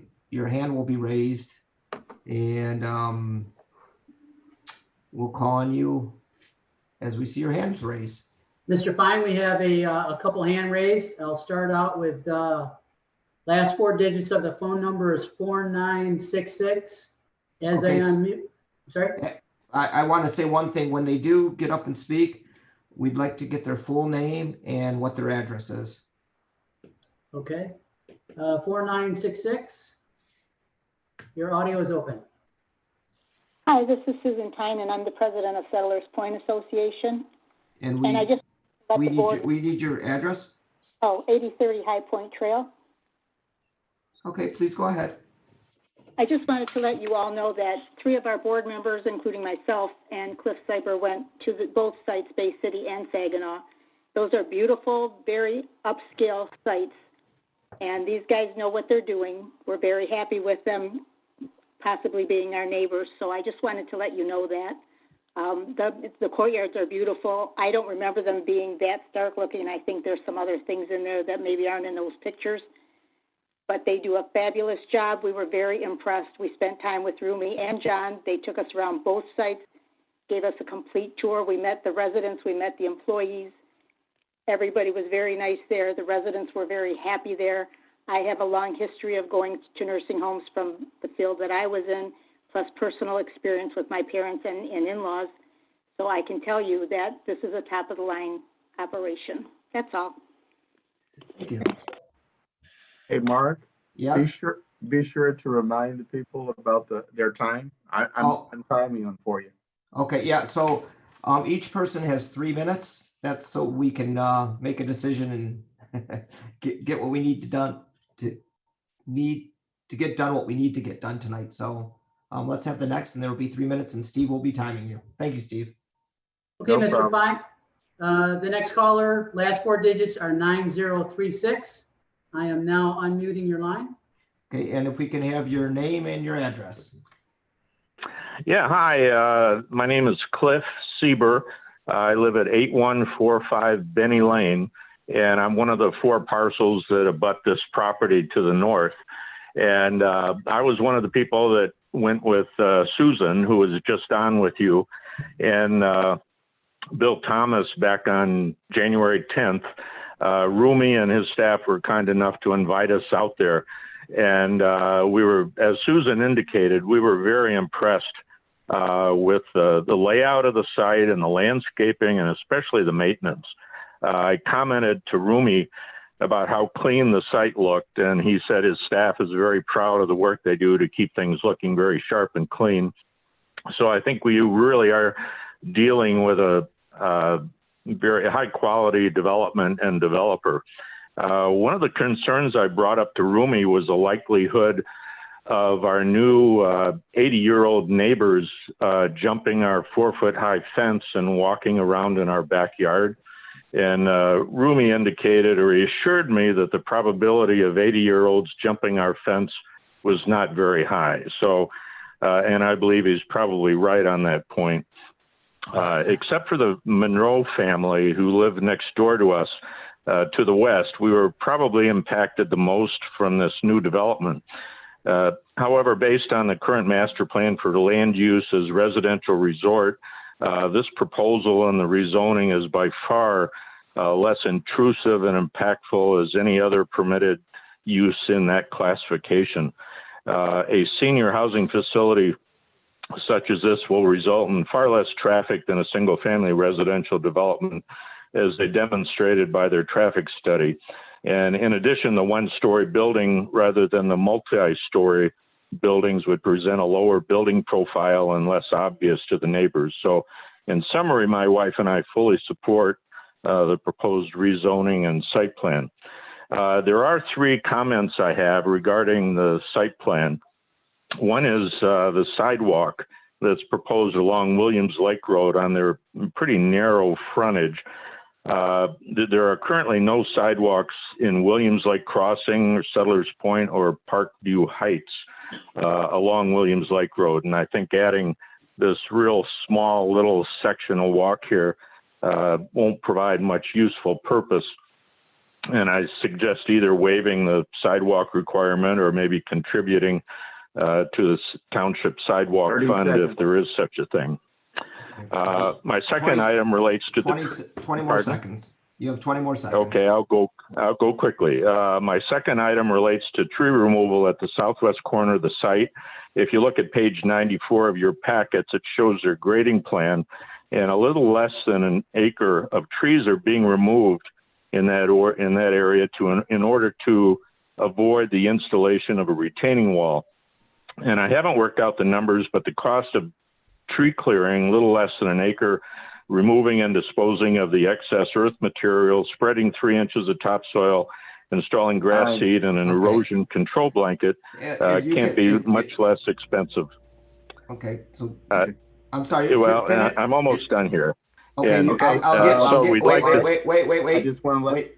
I'm going to let you know. I'm going to let you finish what you have to say. Got 30 more seconds. Go ahead. Please continue. I'm sorry, the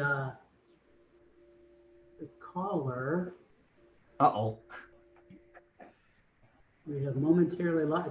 I'm sorry, could you unshare your screen for just a moment? Yep, sorry about that. I was just showing what the thing looks like. I'm done. Caller, could you raise your hand again? That was just speaking. I think we've lost the caller. Oh, there we go. Okay. Okay. He give him 30 more seconds and then we'll go on to the next. Go ahead. Yep. Caller, go ahead. Okay, very good. I was just talking about those trees at the southwest corner. There's a little less than an acre being removed there in order to save retaining walls. And I think when they look at the cost of taking all that earth out and clearing those trees and then restoring that isn't going to be that much more than putting up that retaining wall. My final issue is the impact to the Monroe family to the west of me. They bought that property 4.5 years ago, and based on the master plan, they never envisioned a 50-car parking lot being placed 50 feet off their west property line. Right now, the plan you have before you shows a fill under the proposed building of 10 feet. So Romy has advised me that they're going to lower that by 3 feet, but it still puts their new building 4 feet higher than the Monroe's house. Even though the Monroes have a row of evergreen trees there to screen that building, the elevated parking lot becomes a nuisance with car headlights and vehicle noise. And I asked the Planning Commission consider the requirement of berming the Monroe's south and west property lines and installing a screen fence or wall of sufficient height along the top of the berm in order to screen the parking lot, driveway, and vehicle headlights. Okay. So again, in conclusion, we strongly support this proposed development and ask the Planning Commission consideration on these 3 points that I brought up. Thank you very much. I want to just thank the community for going out there and taking the time to look, at different aspects of this. That's very good, and I'm glad that you're liking it. Hey, is there Mark. anybody else with their hand up? Mark, Yes. be sure to read the comments from Barbara Greenberg. Read the comments. Barbara Where? Greenberg. I don't see comments. No, you got a letter in your packet. Letter. Okay, let me see. Okay, I'll do that before we're done, but we still have some hands up. Right. Okay. Yes. Caller 0155, I will now unmute you. Okay, so we need your name, your address, and Steve will time you for 3 minutes. Please go ahead.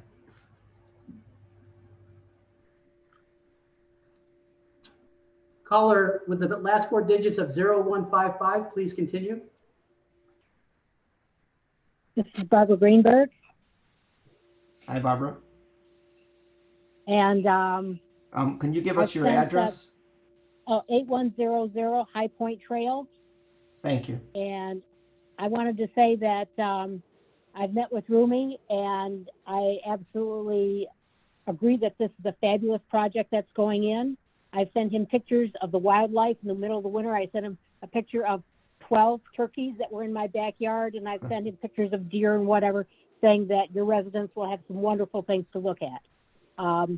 One thing that I did write in a letter about, that I would like in writing, that there will be no independent apartments put in addition, or this building will not be enlarged, and other buildings put on this site in the future. And that's it. Thank you very much. Thank you very much. Is there any other hands up? We have no other hands at this moment, Mr. Vine. Okay, I have an email that we received from Barbara Greenberg at 8100 High Point Trail. And she wrote, homeowners on High Point Trail were told when meeting with the owner that there would never be an expansion of the facility being proposed, nor would there ever be independent living apartments, nor any other living facilities built on the site in the future. It is our understanding that a model building will be built on the site that in the future will be used for a training facility. I would like a commitment of such made by the owner and included in the site plan and board minutes and in a written agreement signed and dated by the owner. Is the owner willing to do that at this meeting? Thank you, Barbara Greenberg. So, Mark, just if I may address it, Sean and I have discussed. Wait, hold on one second. Go ahead, Sean. Oh, no, and I'm sorry. I was going to say Rumi's probably going to talk about this. Yeah, there is going to be a development agreement. Thank you. Because this is a PD project. So all of these things, all of these concerns would be memorialized in that agreement, which is a legally binding contract between the developer and the township. So all the things that were asked for would be found in that agreement that would be considered at final. Okay, thank you. I think Sean covered it. That's exactly what I was going to say. Thank you. Okay. Is there any more questions? If not, I would like to have a motion for rezoning and preliminary site plan approval. Mark, I would just recommend you officially close the public hearing real Oh, quick. sorry. Thank you. I'm going to officially close the public meeting at 9:01 p.m. Sean, thank you. This is very different doing the meeting like this. No, I understand. I wanted to make a quick comment. Cliff Sieber is very knowledgeable. He's a civil engineer. He's a member of our zoning board of appeals. I value his opinion, and I agree with 2 of the 3 points he made. I disagree with the sidewalk. The reason this sidewalk is going to be on an island is because of poor planning 20, 30 years ago in this township and us letting developers off the hook for frontage sidewalks. So I've told me that this is a sticking point, and I'd like to see this sidewalk go at least in front of his property and possibly beyond. So it's not a sidewalk to nowhere. But so I would say that we absolutely need to keep the sidewalk in, on Williams Lake Road. But the other 2 points that Cliff made, I would agree with, and all the other things that have been said in the public hearing, I've witnessed myself, and would agree with Susan Tynan and Barbara Greenberg, as well as the things Cliff has said. Thank you, Sean. Okay. Thanks. So now, is there a motion for rezoning and preliminary site plan approval? Make a motion for preliminary site plan approval. Okay, I'll do it. I'll defer to you then. Okay, Pete, go ahead, Pete. Okay. All right. I move that the White Lake Township Planning Commission make a recommendation to the Township Board of the approval of the preliminary site plan approval and a recommendation of approval of a rezoning, subject to. Go ahead, Sean. Sorry, I would do 2 separate motions, Okay. please. All right. And let's limit this one to the rezoning. Yeah, I think that's good. Yep. So the motion is to recommend to the White Lake Township Board approval of the application for rezoning on the New Hope White Lake LLC application, subject to any consultants' concerns.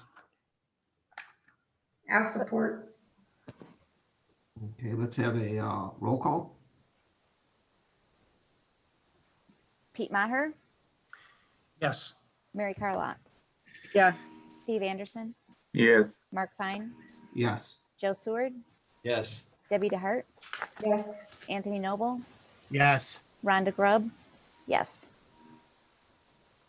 Thank you. And now do we have a motion for the preliminary site plan approval? Anthony, why don't you do it? Well, I'm going to defer it to Joe since Joe.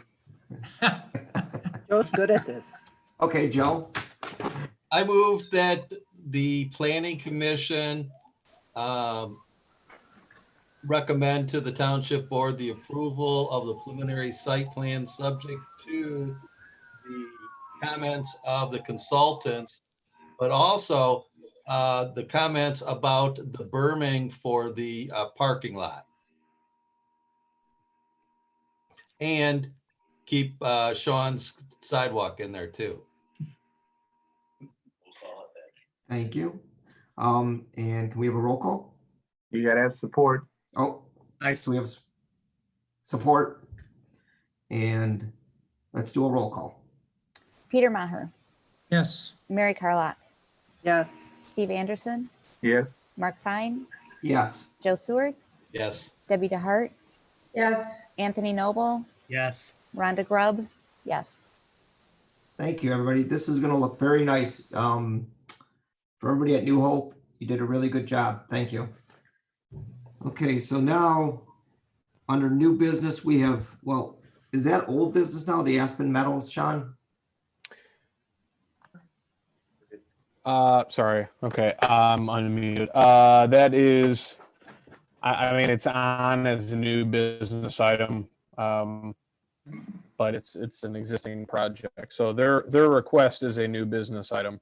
Okay. And it's so, very simply a request for. Just for a second, we from New Hope and our architects and engineers, we are going to sign off. Really appreciate all your support here, and we'll continue to work together with Sean and everyone else there. Okay. God bless thank you. you. You have a good night. Thank you. Thank you. Take care. Yep. Okay. Okay. So for new business, we have Aspen Metals Extension. Sean, if you'd like to speak to that. Yes, this is just a 1-year extension request for this project. Back in March, the site plan was set to expire. We don't usually punish the applicant if we're not going to have a meeting. So they sent a meeting, they sent a request in 2 weeks before the deadline or the expiration to kind of stop the clock ticking. We haven't met since that time. So this is just a 1-year extension of their final site plan approval for the Aspen Meadows 2 condominium, and I would recommend approval of this request. And again, the new expiration date, I believe, would be March 16th of 2020. I'm sorry, 2021. Anybody from the board have a comment? If not, I make a motion to extend Aspen Metals to 3/16 of 2021. I'll support. Okay. Can we have a roll call?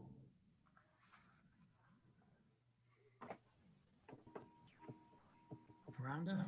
Trying. Couldn't find my mute button. Peter Maher, Yes. Mary Carlock, Yes. Steve Anderson, Yes. Mark Fine, Yes. Joe Seward, Yes. Debbie DeHart, Yes. Anthony Noble, Yes. Rhonda Grubb, yes. Okay, we're moving it along. This is good. Now we're going to go to old business, zoning ordinance amendments. Sean? So just a quick update, and I think Greg is still here. This is the same batch of amendments we've been working on for months now, and had we seen each other over the last couple of months, we probably would have already had an opportunity to go through these. Didn't really think it'd be productive to try to do that over a Zoom call. They're not urgent or emergent, so my thought would be to just keep working away. We're continuing to tweak some of those amendments, and we'll probably next month send a full draft back out to you for your consideration, and hopefully be able to take action on them in June. So that's about all I have on that. Any questions from the board? Sounds good to me. Well, everybody's being quiet on this. Okay. That's Thank my you. bedtime. Yeah, I know. I'm getting tired here. I'm trying to keep my eyes open, and I'm trying to You're look. doing great. Well, I know I'm on the screen. It's very sunny there where you are. It's dark. Yeah, it is. Yeah, the sun never sets on the Supreme Court. You never know. How'd you get your desk out there? I can go to the Oval Office real quick if you want. He knows people. Yeah. Okay. What is there? Liaisons reports? Any? I guess I can go. I have no ahead. idea what's going on with parks right now because it's been eons. So, Jason left. yeah, and Yeah. now we got to look to Justin. I do have a personal note. Please I'm a run it. grandma again. Congratulations. He's 5 weeks old tomorrow. So Wow, what maybe a time I'll to be born. I know. Maybe I'll get to hold him one day. Name Peter? No, it is not. It is. It's Henrik. Henrik. Oh, I like that. Different. So that's it for the liaisons report. I am now in the Oval Office, if you haven't noticed. Very nice. Do we have a planning consultants report? We do not. Okay. Do we have a director's report? I know Sean likes to talk. Come on. I know, I'll be brief. It really ties into communications. The next meeting dates are the 21st and the 4th of May and the 4th of June. I had to publish for that meeting on the 21st, which is another rezoning a couple of weeks ago without having any idea whether or not we would be holding the meeting in person. And the governor's executive order that allowed for Zoom meetings back at that time was set to expire a week from now, which would have been before the 21st. So in summary, I had to make the call, and I decided to publish an try to hold a meeting at the annex, which is the old library across the parking lot, which is set up for meetings now, thanks to Aaron and all the work he's done with his group over there. So I have no idea if we're going to be able to get together over there. If we do, we're all going to be wearing masks and sitting 6 feet apart, and that's probably still unlikely. The governor just yesterday or today, Joe will probably know, extended the executive order through the end of June that allows for Zoom public meetings. That kind of leads me to think that we're not going to be able to get together in person on May 21st. So we'll keep working on that with the township attorney.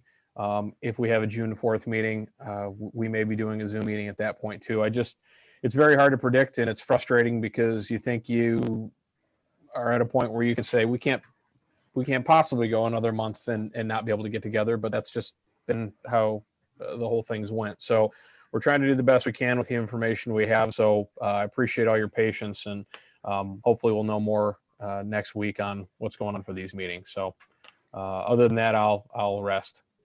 Oh, I should mention, we're all back in the office. We're all back in the office starting tomorrow morning. So the public is not allowed in the building yet, but the planning and building staff, will be in again as those activities are now resuming. What about us? We allowed to come and visit? Not that we're gonna. I don't know. Okay. No, you have to look through the window. We'll wave through the window. I don't know. I don't know how that's going to work, but. Okay, well, thank you, Sean. Okay, so for communications, our next meeting dates, we don't know if it's going to be on Zoom or in person, but it'll be May 21st of 2020 and then June 4th of 2020. And then other business, we have the election of officers and selection of liaisons. So Sean, if you want to lead that. Usually the PC just makes motions. Mark, you're technically a couple months into your second year as chair. As you guys know, the bylaws require that every 2 years the chair must take at least 1 year off. So that's kind of how the tradition's gone. So you are in line to be, not in line, but you are eligible to be appointed to a second year as chair. That limitation is not on the vice chair or secretary, but it is on the chair. So if you'd like to have me one more year, I'd do it again. Well, I'll make a motion that you be appointed. I'll support. Support. Thank you, everybody. Okay, let's take a roll call. Peter Maher. Yes. Mary Carlock. Yes. Steve Anderson. Yes. Mark Fine. Yes. Joe Seward. Yes. Debbie DeHart. Yes. Anthony Noble. Yes. Rhonda Grubb. Yes. Good job, Mark. Thank you, everybody. I really do like doing this, and I'm proud to do it. And it's kind of, doing the Zoom meeting was kind of fun. So I was very nervous, but it went okay. You did well. Thank you. Good job. So do we have to vote on other ones, Sean? Is there? Yes, the vice chair is currently Mary, and the secretary is currently Rhonda, and they're also doing a fabulous job. So do with that those. I make a motion that we accept both the positions as far as Rhonda and Mary with acclamation if everybody is in agreement. Let's keep the team together. I support. Okay, let's take a roll call. Peter Maher. Yes. Mary Carlock. Yes. Steve Anderson. Yes. Mark Fine. Yes. Joe Seward. Yes. Debbie DeHart.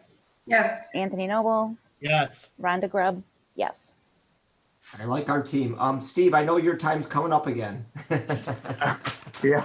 So what I just wanted to announce to the group that I would being requesting to ask for your support on August the 4th, because I will be running for the White Lake Township trustee.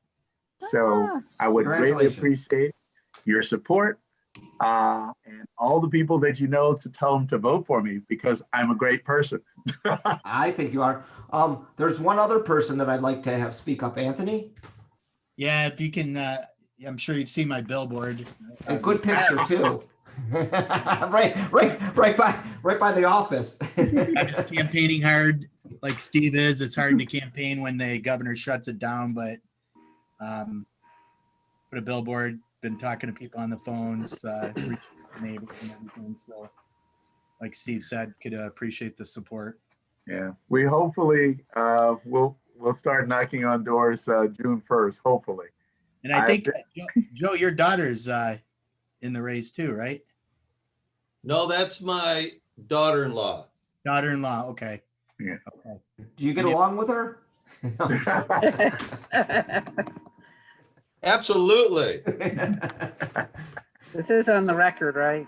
Yeah, so we have record. So we have 3 people there. So we have very good candidates there. I'm excited for you. Okay. Mark, I just want to mention really quick, we still have to deal with the liaisons, which would be Debbie is the liaison to the ZBA, and Rhonda is the liaison to the Parks and Rec Committee. Fabulous job. So that, but you guys usually make a motion to appoint those liaisons at this time If too. they're willing, motion to reappoint. And I support. Are you guys willing? They're willing. Okay, let's take a roll call. Boy, I'm going to get to know these names well. Peter Maher. Yes. Mary Carlock. Yes. Steve Anderson. Yes. Mark Fine. Yes. Joe Seward. Yes. Debbie DeHart. Yes. Anthony Noble. Yes. Rhonda Grubb. Yes. And if I could, Congratulations. yes, and if I could also recognize Mary, who is not the liaison, but has been a long time member and chair of the Parks and Rec Committee. Thank you for your continued efforts and service on that body as well. Thank you. You're welcome. Mary brings a lot to the Parks Committee, a lot. Absolutely. She's very knowledgeable, and I appreciate her there. I miss sitting next to her, but I can see her. But I can see her face to face now. Well, she can't kick you under the table, so you're safe. Yes. This meeting's gone very well, you know. I think of the Zoom meetings I've been in the last 8 weeks, so this one went well. Thank you. Yeah, I thanks, have everybody. a real quick thing too, guys. If anybody out there has a family that's in need, I sit on the Hospitality Food Bank, which is off of Welch Road, actually Maple and Welch. So, you know, we are taking donations, but if you do know any families with increased amount of people laid off, our numbers have went through the roof. Just reach out to me, get a hold of me, and I can direct them in the right direction if they're struggling.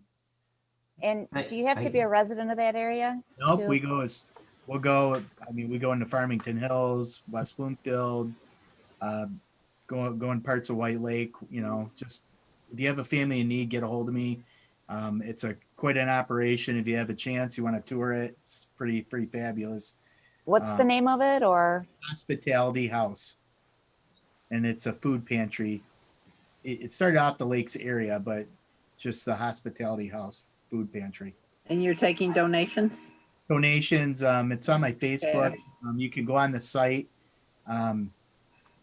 Neil Donovan is our director, and it's a fabulous organization. And you know, we feed over 500 families a month.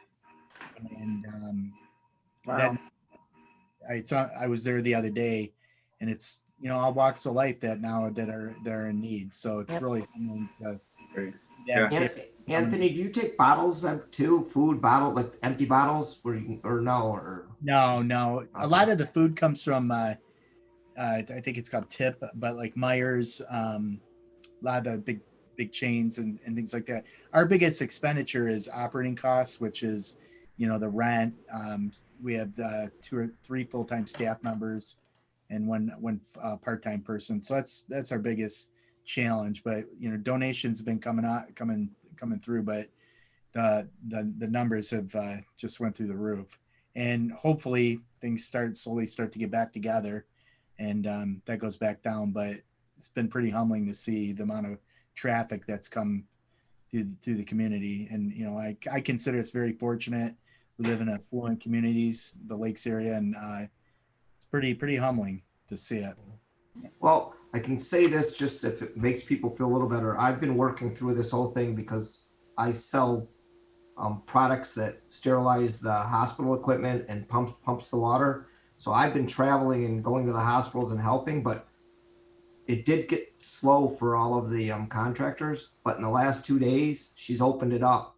So you should see a lot more people working and maybe getting off it. And I'm hoping in a month or two, we do all the safety things that she wants, but I think people will be getting back to work, and that'll be a good thing. And then with the support of everybody that it has been helping the people that have been laid off, Anthony, thank you. It's a good thing. Yeah, and I've been working during it obviously too. So you know, alcohol sales have been up 55%. We have a marijuana dispensary that's had 700 cars a day. So, you know, when you combine those things and people sitting around the house, and suicide rates go up. So we've been running on a lot of stuff, you know, things that people don't see or think about. Plus the hunger situation, you know, that people are going without. So, And you know, abuse and suicide and all that's gone up, and I just don't understand why we're not hearing about that, because that's a real thing as people get cooped up and locked up in their homes. a lot of these incidents aren't reported. They go through our report system, and then they go through the what's called Clemens, but the FBI, you know, they do the stats at the end of the year, each department. So you won't know the true number until the end of the year. But I can tell you, listen to the police radio from the neighboring communities, the calls that go on. It's not good. If we don't get back to work and get a little bit of normalcy back, you know, it's not good. A friend of mine's an ER doctor, Botsford, the old Botsford Farmington Hills is Beaumont. She went from seeing 180 to 200 people to last week seeing 60 people in the ER. That tells you anything. So it's the numbers that are being fed. I mean, it's real, but you know, it's just, I'm seeing it at a different level being out there every day and then talking to medical professionals in the ER. People are either scared to go to the doctors or it's kind of makes you wonder about it. I have to admit, it crossed my mind, how bad off do I need to be before I decide I go to ER? You know, do I have to feel like I'm having a stroke or a heart attack, or I'm thinking 5 or 6 stitches, I can do that myself. Anybody's interested, your insurance company, I went in, I had a COVID test at Sashaba 75. You go in, they draw blood to see if I had the antibodies. I tested, I didn't have COVID, and so I've never kind of contracted it, and I've been around quite a few people. We, you know, use the mask and the gloves, but so, and now they're offering it to first responders on Monday. We can sign up. So if you want it, if you're interested to get tested, a lot of the insurance companies pick it up. I believe so. They took my insurance, went right in, and I got the results in 3 days. Yeah.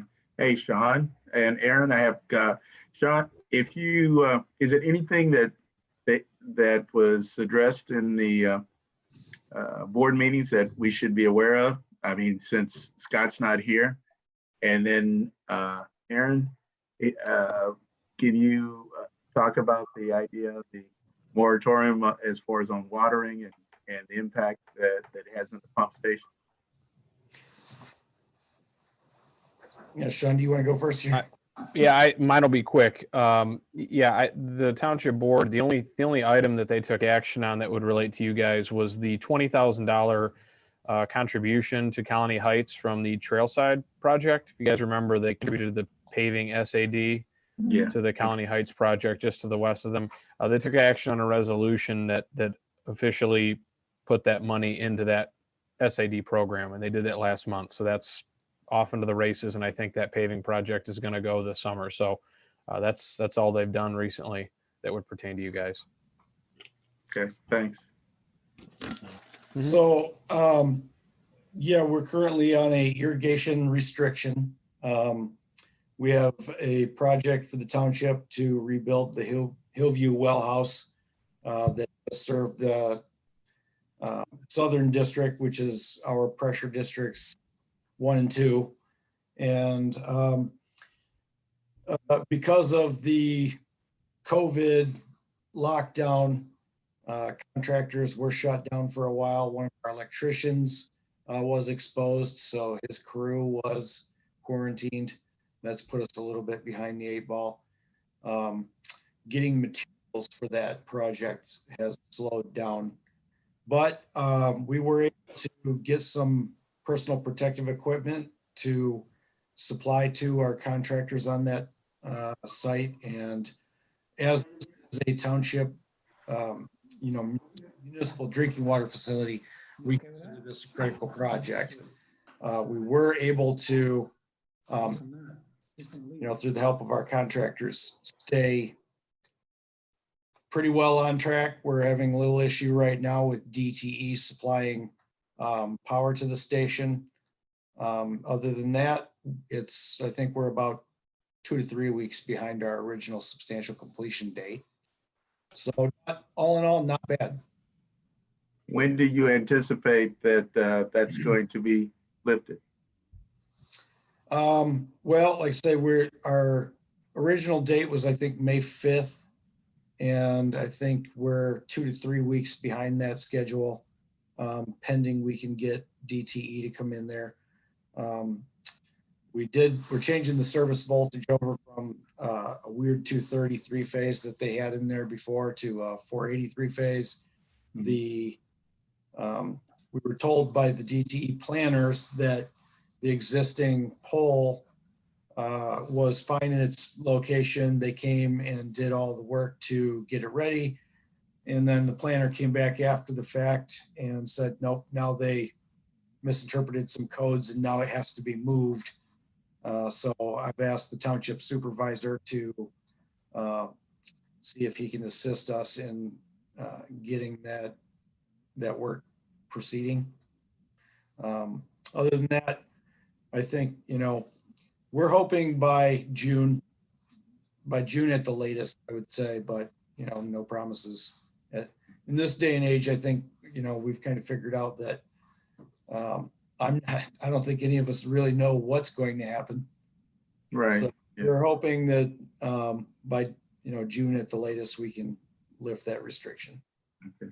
And the last question that I have, I'm sorry, is that the timing for doing the even and odd, which is like midnight, which is nice breeding grounds for mushrooms in yards, as opposed to watering the lawn? Well, if you use the flattening the curve analogy, what we're trying to do is take irrigation out of our peak service hours. And so the middle of the night are our lowest service hours. And, if we can take that irrigation that people usually are doing in the early morning and late evening when everybody's using water for everything, we can take that demand, move it to hours of the day where there isn't a lot of water use, then we have an adequate facility with just village acres to meet that demand. So that's the idea behind that. It's based on an analysis of, our use. We have a lot of really good software now that we can mine a lot of the data that we collect and, get that kind of stuff. But, obviously that doesn't suit everybody. I think at this point, it's just really a stopgap measure to get us through this construction delay to get our Hillview well house back online. Well, Aaron, if I see you coming, I'm turning my water off. Yep. That's what everybody will do. We know it. Is there anything else? Because we're getting close to adjournment. If not, I make a motion to adjourn. Support. Roll call. You don't need a roll call. Okay. We're all happy. Okay, everybody, it's good to see everybody, and I hope we're together very soon. Nice seeing everyone. Bye. Take care, everybody. Bye. Bye.